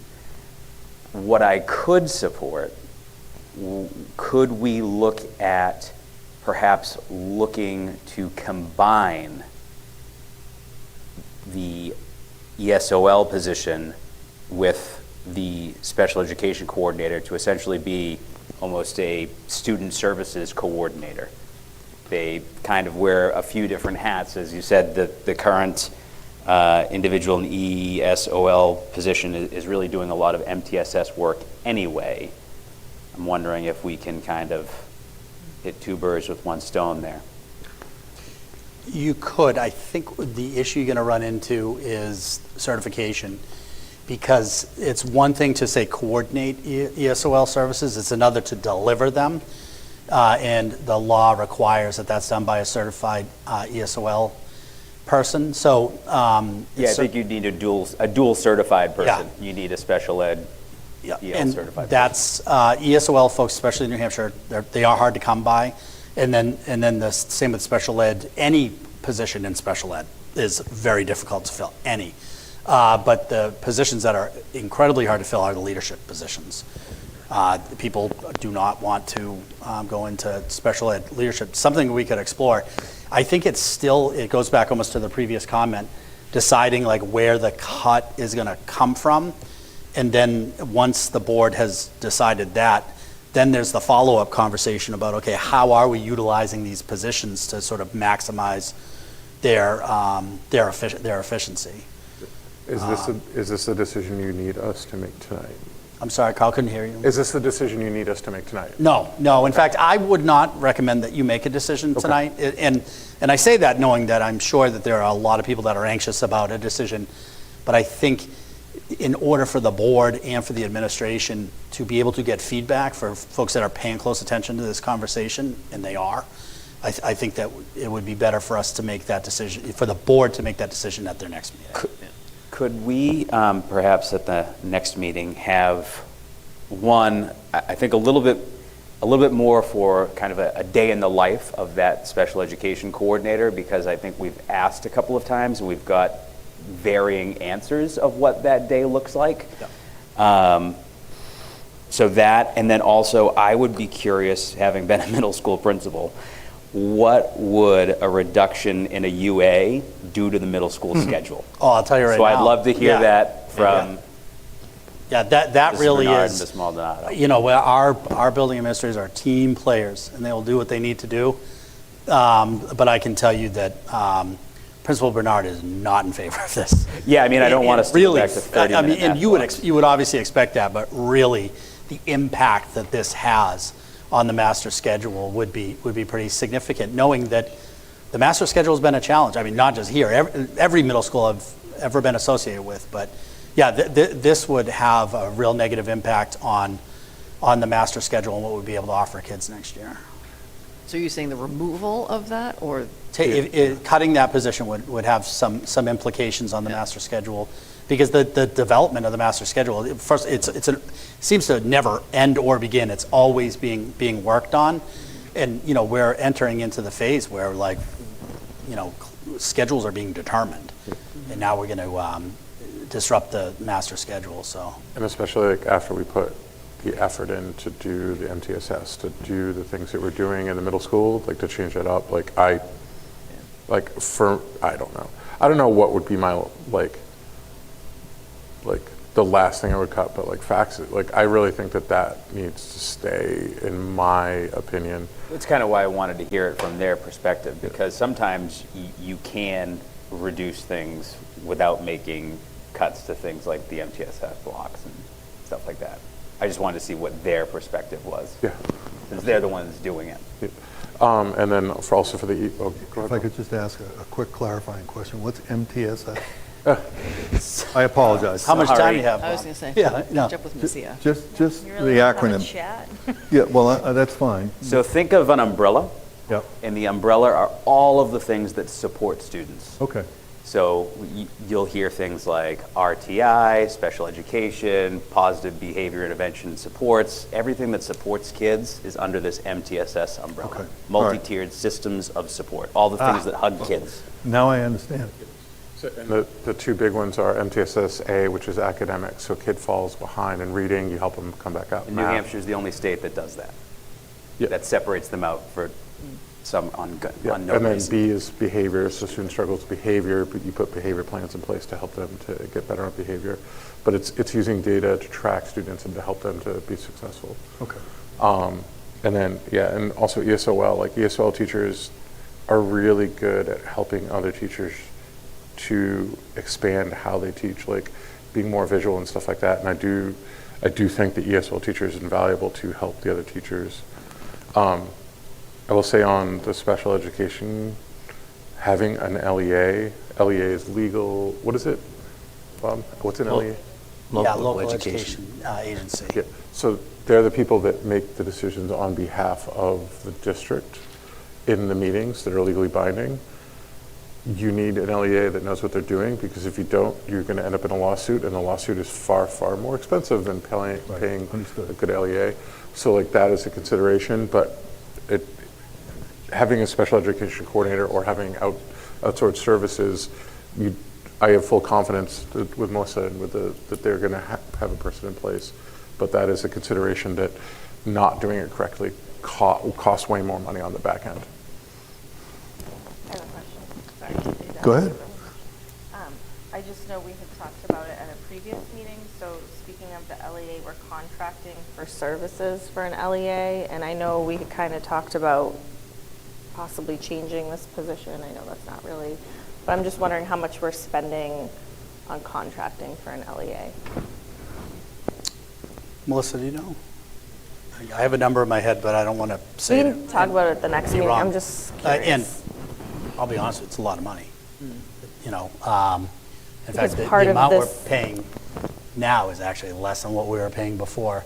And again, our contractors, you know, and this, it becomes a point of contention at times. Our contractors receive a 1099, so we don't pay any taxes. They have to pay taxes, they have to carry their own insurance. And so. Frowned upon. What's that? Frowned upon. Yeah, which is also, we run into issues with the Department of Labor when we retain contractors consistently year over year because they look like employees. Yeah, Melissa, do you have a? And then I'm just, the education special ed coordinator we had was doing some LEA as well. Yes. Okay. Yep. So the LEA that I'm contracting here at the middle school is written in the grant for up to $100,000 for the fiscal year, and that's because there's a range of hours. If there are no meetings, then that person is not coming in and charging us to work. That person is an LEA for our meetings, as a resource for our case managers, and has been helping work through the PAGS process as we've been navigating through the first 90 days of discovery with the department.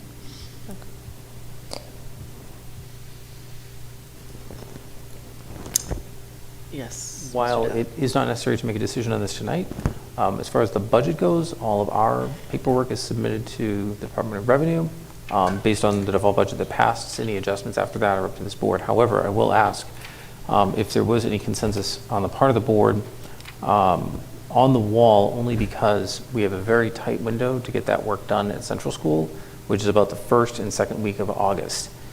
If that was something that was very high on everyone's list, then we would hold off on any preliminary work. But if that's something that might be very low on people's list, we could begin the process of engaging to make sure that project can stay on task. Let me ask a question. Is the report that was prepared regarding the partition wall last year or whenever it was done available? I can see if it's part of an inspection report. Yeah.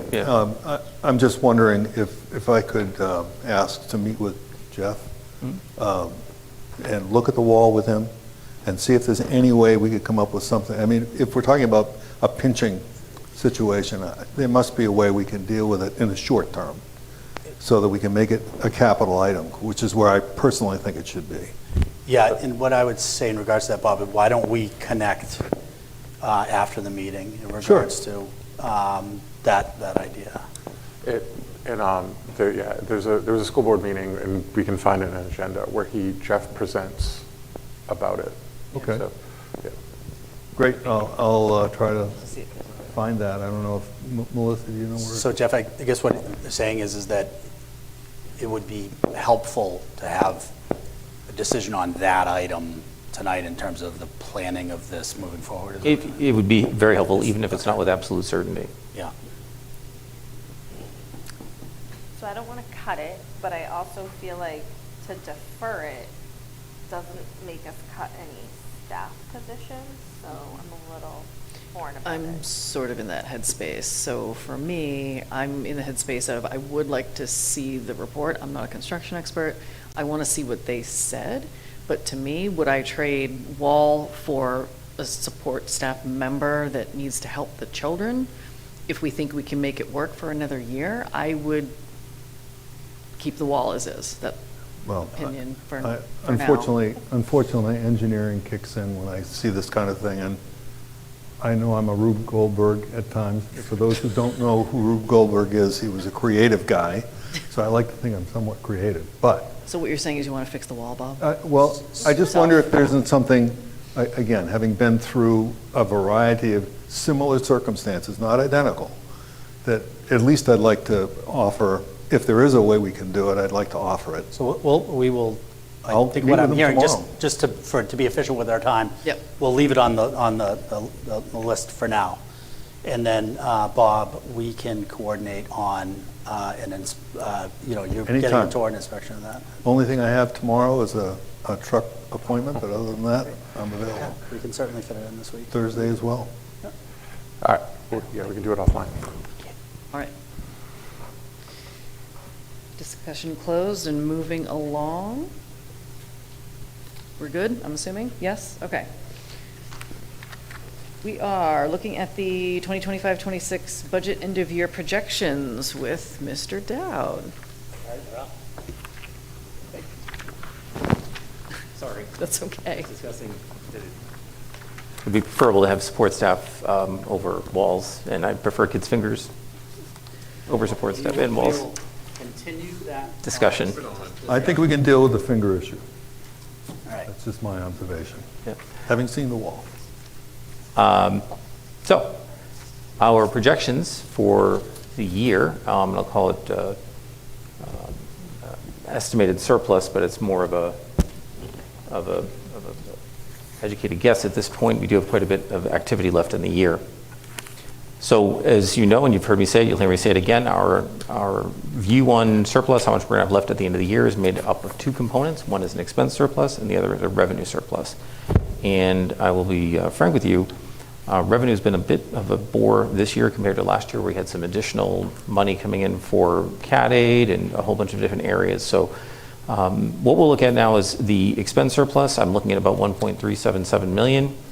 Revenue surplus of 44,000, giving us a total estimated surplus of 1,421,733. We have fund balance retained, or fund balance retention in place in the current year of 400,000, which this board elected at the end of, well, actually toward the end of last year. So we're holding that money in the current year. That money is not going to be, well, theoretically it's not going to be used for any other purpose. It would be returned to taxpayers. This board will take a vote on fund balance retention at the end of this school year. So I'm assuming that that's going to be going back to the taxpayers until you take action. So in total, we'd be looking at about a $1.8 million potential surplus, but that doesn't include any fund balance retention that you may have. As far as specific areas, so on the expense side, we're looking at salaries of approximately just under 200,000, about 198,000. Insurance, about 120,000. FICA, retirement, et cetera. Of course, that correlates directly to salaries. Utilities and repair, probably not an awful lot there. On the tuition lines, at both our Pinkerton regular education program and our special education program. So Pinkerton's regular education tuition, I would anticipate we'll have about 300,000 left from that at the end of the year. And the reason for that is we have to count on what we feel that we're going to be enrolling, and we haven't had as many enrollments at Pinkerton as we thought we would have. That's a dollar for dollar. So if we don't budget for it, it's not like we can just accept another student into a class, right? It's a cost. Every student we have is a dollar for dollar increase, so we have to budget for it. In tuition and special education, I have to say that I am really delighted by this line and the causes for it. We do plan and we do budget for our contingencies, and we have not had to dip into those this year. And in fact, we've had some cases where students were expected to be out of district and they're in district, and that makes me just delighted on a number of levels, because that means that a student we're able to deliver education for a student in their best native environment. And it results in a surplus for us, or a budget surplus at least, but that's not the point. The point is that the student's getting the best experience that we can have in district. Professional improvement, about 20,000. I anticipate that number will be a little bit higher than that. Workshops, 25,000. Supplies, about 45,000. Textbooks, info, access, software, et cetera, 60,000 at least as of right now. Fuel and equipment, about $11,000 and $15,000 each. And on the revenue side, we have a little bit favorable special education aid. Tuitions are down. That's kindergarten and preschool tuitions are down potentially about 25,000. It could be more than that.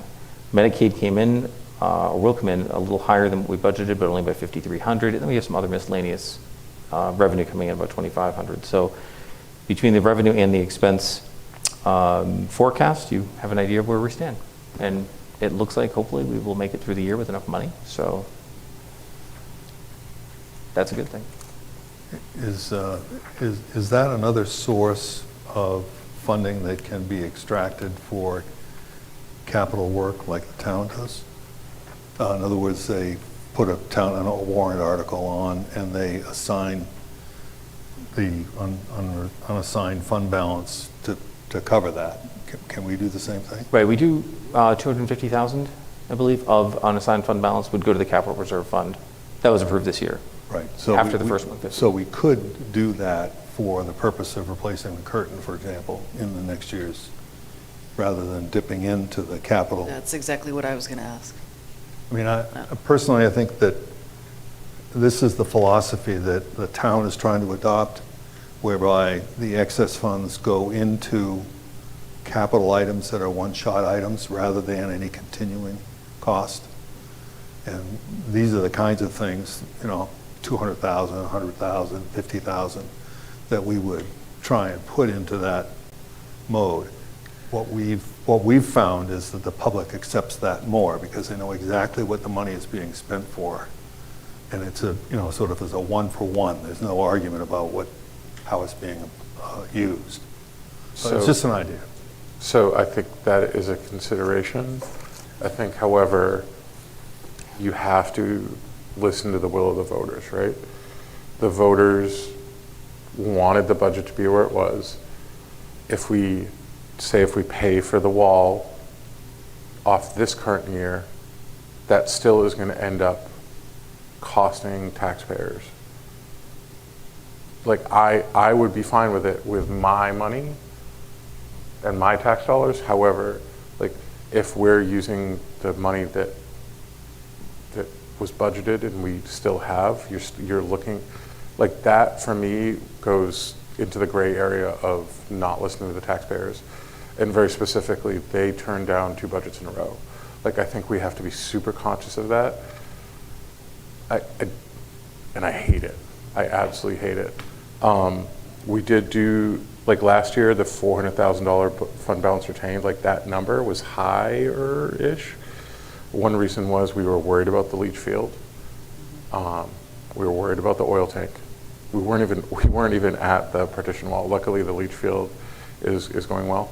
And we were worried about special ed costs. And we had $430,000 increase just on transportation for special ed alone. Yeah,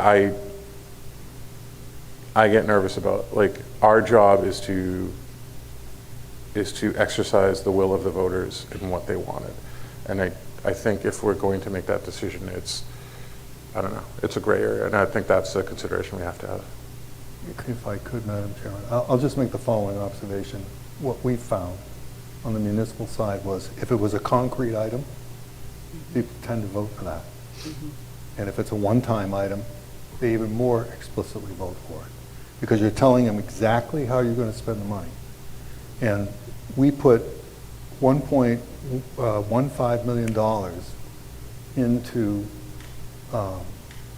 2 reserve funds this year. Even though they didn't vote for the budget, they voted to For do everything that. else, yep. Right. So my observation to you is that it's not that the public doesn't want to fund things, or it's to turn it around.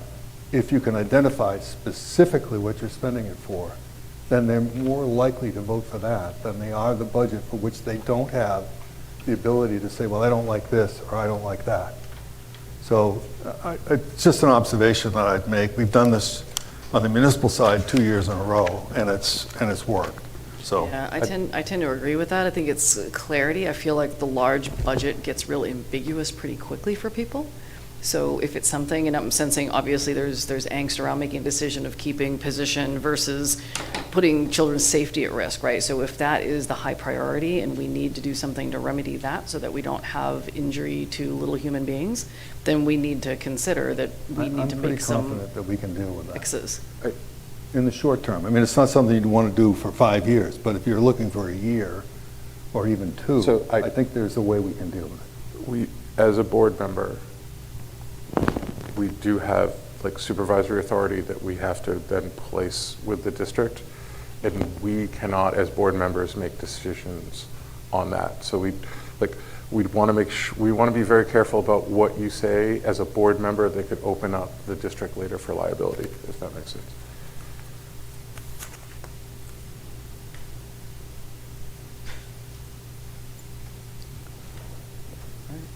Any further questions or discussions? I did have a question. Salaries, insurance, and the FICA, that's from positions that we didn't fill. Is that correct? In some cases, yeah. In some cases. Okay. I hire lower than what we had budgeted for nutrition, that sort of thing, so. All right, thank you. And subject to change, of course, right? Because there could be unanticipated expenses that could arise, and that number could be lower or higher, not likely to be higher. I'm going to admit that this is it. Yeah. Several people outside of my door within a week saying, hey, I need to find 100,000 for this or 100,000 for that, or I have a new placement, or, so. All right, so with that discussion, just making sure there's no action to be taken at this time? Okay. Well, I guess the only question would be that, do I have the board's agreement that I can meet with Jeff and take a look at the curtain and see if there is a way? I would suggest that per Hampstead School Board policy, that places the superintendent as the liaison with the board. Okay. That the best course of action is for you and I to touch base. Okay, that's And fine. then we can decide what steps we want to take, we would like to take after that. Sure, whatever. All right, moving along to the next item for discussion. We have the opening of the superintendent evaluation cycle. A little bit of guidance here. Am I reading, Melissa, I'm looking at you. Am I reading from here at all? That's really just in board packets as an FYI, just to show everyone a refresher, and for Mr. Weimer, a preview of what the evaluation document looks like, which is one of the board policies. And really, all we're looking for from you tonight, Madam Chair, is direction to the SAU to start the process. You just need to verbally tell us what to do, and we'll get that rolling tomorrow. Okay, well, I would consider this a direction then to begin the process in accordance with procedure CBIR, evaluation of the superintendent. Perfect, thank you. And so I helped out with this last year, but the quick version is they send out the form, we do the feedback, we get together, we talk about it, and then we kind of give a direction to the chair, the vice chair. They come up with a letter that then they review with the superintendent, which will be a sad letter because our superintendent is leaving. You call anytime you want, Carl. Just for clarification, I do know the superintendent reasonably well. I have not participated in, the day-to-day activities to be in a position to, other than offer some general comment. I'm more than happy to do that, but I don't believe it would be appropriate for me to fill out a form of this sophistication. Okay. Because I just don't have the experience that you folks do. You'll get it quick. Happens every year with the Yeah, big members. yeah, I was just going to say, Yeah, I the lived timeline that life is certainly recently, yeah. odd, but it's sort of, it has to sort of fall within this window. Yeah, no, that's We fine. recognize And certainly if the board wants me to do, something, that's fine. I'll contribute in any way I can. Well- Because Bob and I have done things about budgets, and I've worked with him on other matters, so. Well, and there are like community relations stuff that you might be able to speak Yeah. to, but if you don't know, you can just put don't know. And Okay. Yeah, All there right. probably is something of value Absolutely. for you to contribute into. I mean, I found myself in the same position and found that I had enough working knowledge that I could contribute in a meaningful way. All right. That's how she ended up chair. Very good. All right, thank you. Thanks, Carl. We will move on to the next item on here, the board liaison assignments. In your packet, there is a roster of different liaison assignments. Happy to review these. We will discuss them more in depth at the next board meeting, but there are several here. And for someone who's new, I would just encourage you, Bob, to talk to some of the people to find out what they've been doing in those different liaison capacities, because there is a variety from facilities, technology, wellness committee, vouchers, safety committee.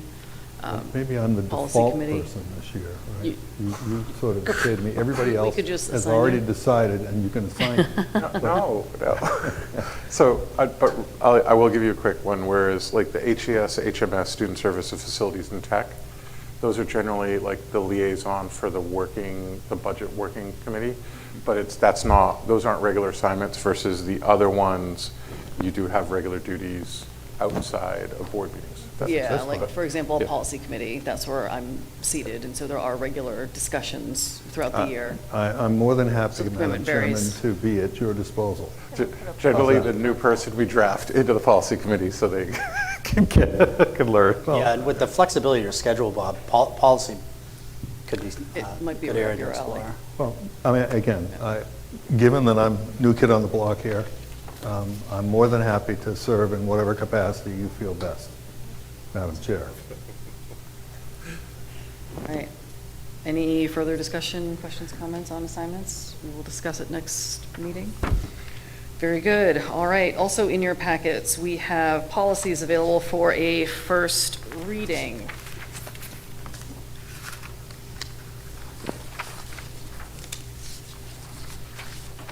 And I will go ahead and rattle these off. So we have EEA, Student Transportation Services, which was previously revised in 2018. Updates serve as a general revision overall, correlating to a restructuring of related policies and procedures to reduce redundancies and conflicting provisions. Revisions also acknowledge transportation coordinator and add a subsection for authorized transportation providers to define applicable services in accordance with the contracted carrier provisions codified in RSA 376-2,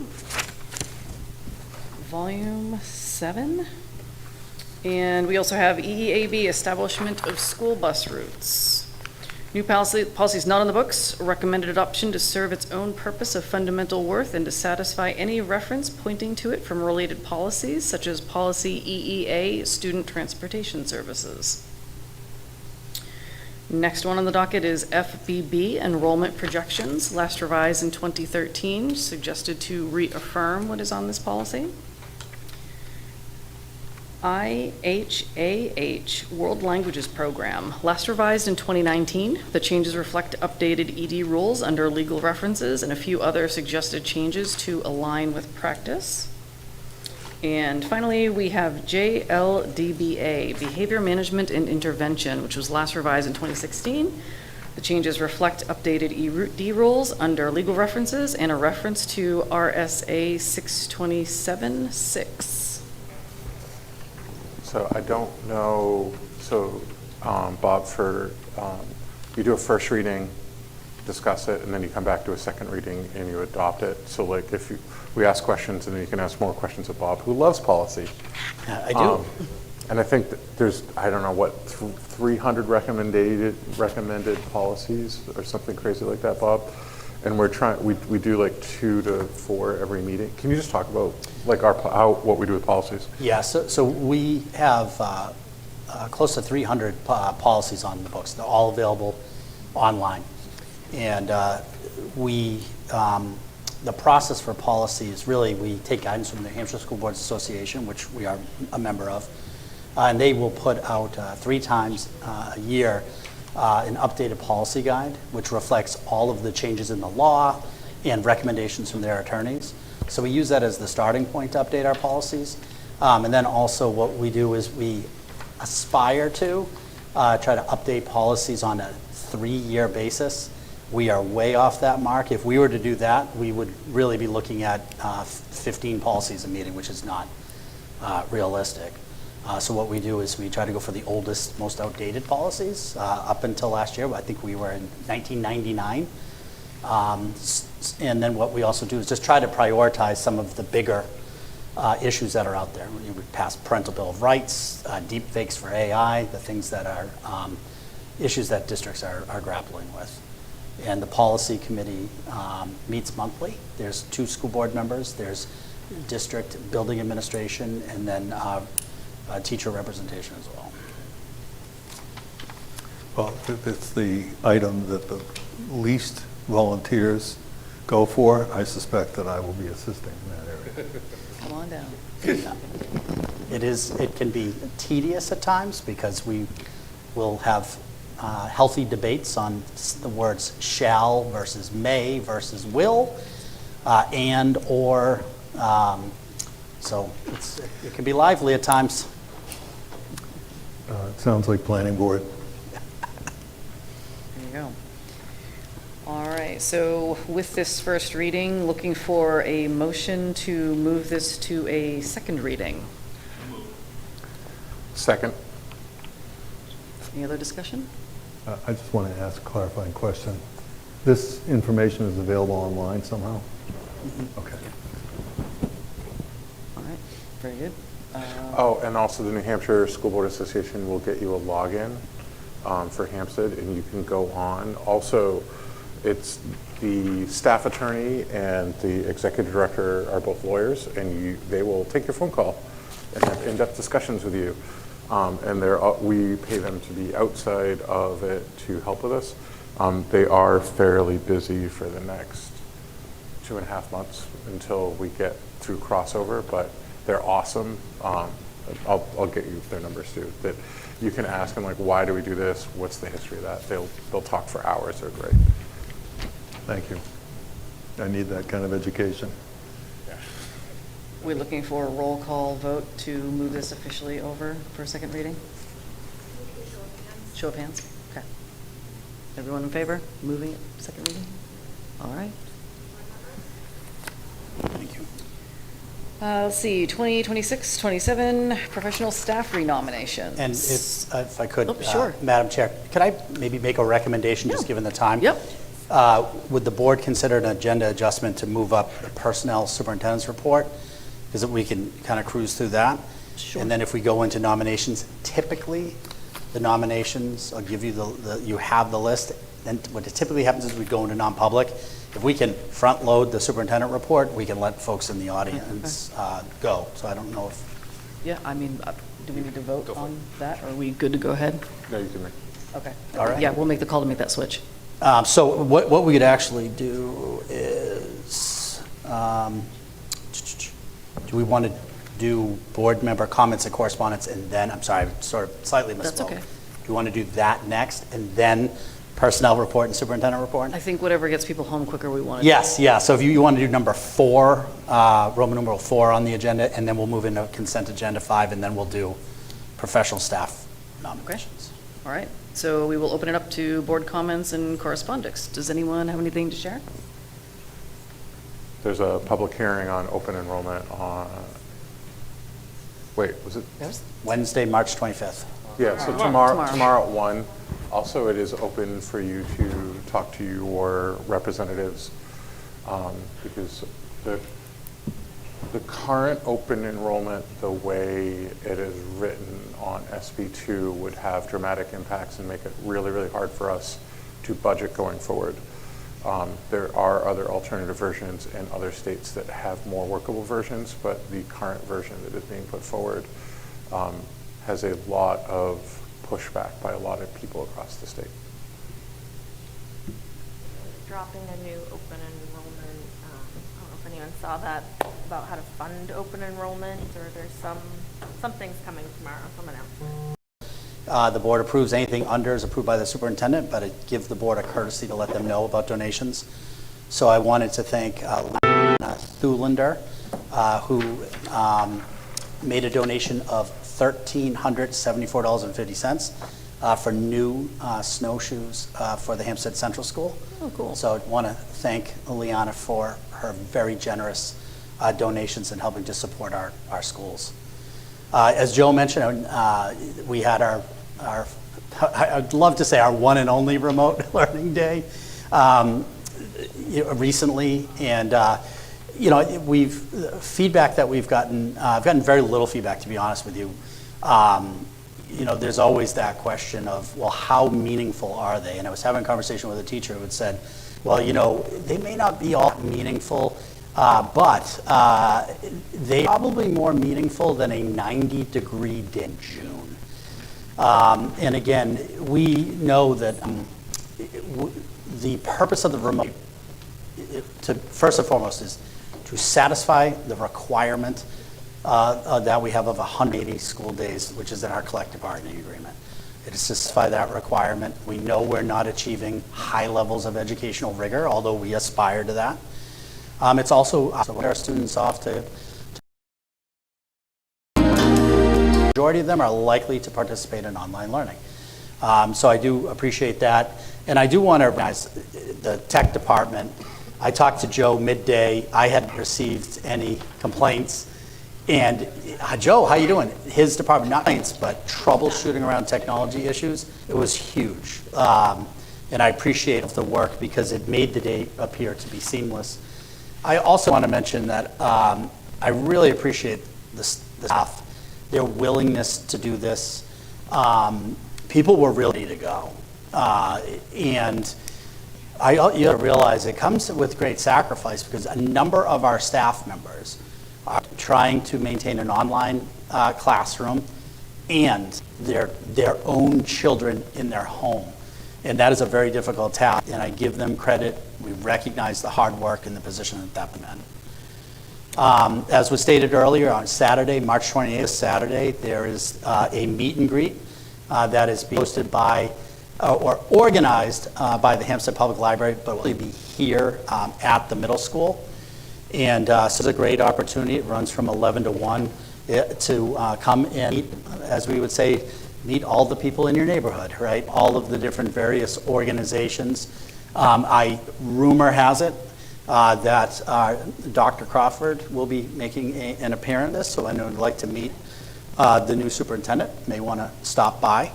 I did also want to mention that just so the public is aware that they should be advised that a quorum of the Hampstead School Board, so 3 or more members, may be present at the meet and greet. This gathering is a social community event.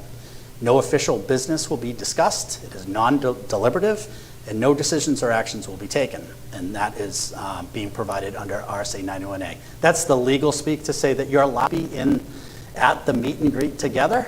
You know, the law does allow that. We've publicly noticed that you'll be together, but there's no actual official formal meeting. So. I did want to mention in terms of open enrollment that I have been in touch with Regina Birdsell, who's this state senator for Hampstead, and am in the process of setting up a meeting time with district admin and then representatives of the board. And this is specific on open enrollment. As stated earlier, the open enrollment bill, so SB 101, is currently in committee conference. So committee of conference essentially is where bills go kind of cleaned up and to resolve issues that might exist between Senate and House bills. And so Senator Birdsell is actually on the committee of conference. And her office has indicated a willingness to engage in conversation. They just got that word today. So we don't have anything set up, but we will set something up, and I will reach out through the board chair to see if there are some representatives, 2 representatives from the board that would like to participate in that conversation. And then lastly, last week I had the opportunity, along with Dr. Hubner, to attend the NHSAA Legislative Priorities session, where we meet with makers, school board members, people from the Department of Ed, and we discuss current legislation and the impact that may have on school leaders. And obviously, open enrollment dominated the conversation, but there are a number of other bills that are out there, and it's great to know that we have partners who continually track these bills. Everything from expanding the Parental Bill of Rights. There's new legislation around trespass orders, required tax cap on school district ballots, in addition to open enrollment and a whole host of other funding-related issues. So it continues to be a very busy time, and we're doing our absolute best job to track all of the legislation. And with that, I would open up to the board if they have any questions about my report or if there's any questions in general. No questions? All quiet. Thank you. Yep. So the next item on the agenda would be the professional staff nominations. So you have in your packet a list of renominations. And for our new board member, and also a reminder to our board and the community, one of the very important duties of a school board is to appoint professional certified staff. And that authority is given to you through RSA 189:14-A, which essentially says it is the responsibility of the superintendent to nominate, and it is the role of the board to appoint. And so what I've done is I provided you a nomination list of both schools and district staff. Just to clarify, the certification, we have two types of credentialed individuals in a school district. We have certified staff. Those are our professional staff, our teachers. That can also be our paraeducators as well, even though they're not part of this process. And we also have licensed staff. We'll have staff that are licensed through the Department of Health and Human Services. That includes our nurse, and other related OT, PT, our SLP as well. Licensed staff are not on this list. This is specific to certified staff. And so what I would say is that any questions that the board might have or any further discussion of the list would really need to be done in a non-public. And I would encourage the board to consider that as an action.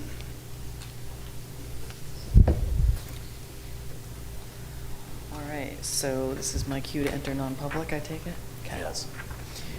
All right, we will at this time. But you have to, I have I to will motion. make. Go ahead, Carl. I'll make a motion under 91A3, non-public sessions, under 2 for A, the dismissal, promotion, or compensation of any public employee or discipline of such employee, and C, matters which, if discussed in public, would likely affect adversely the reputation of the person other than a member of the public body itself.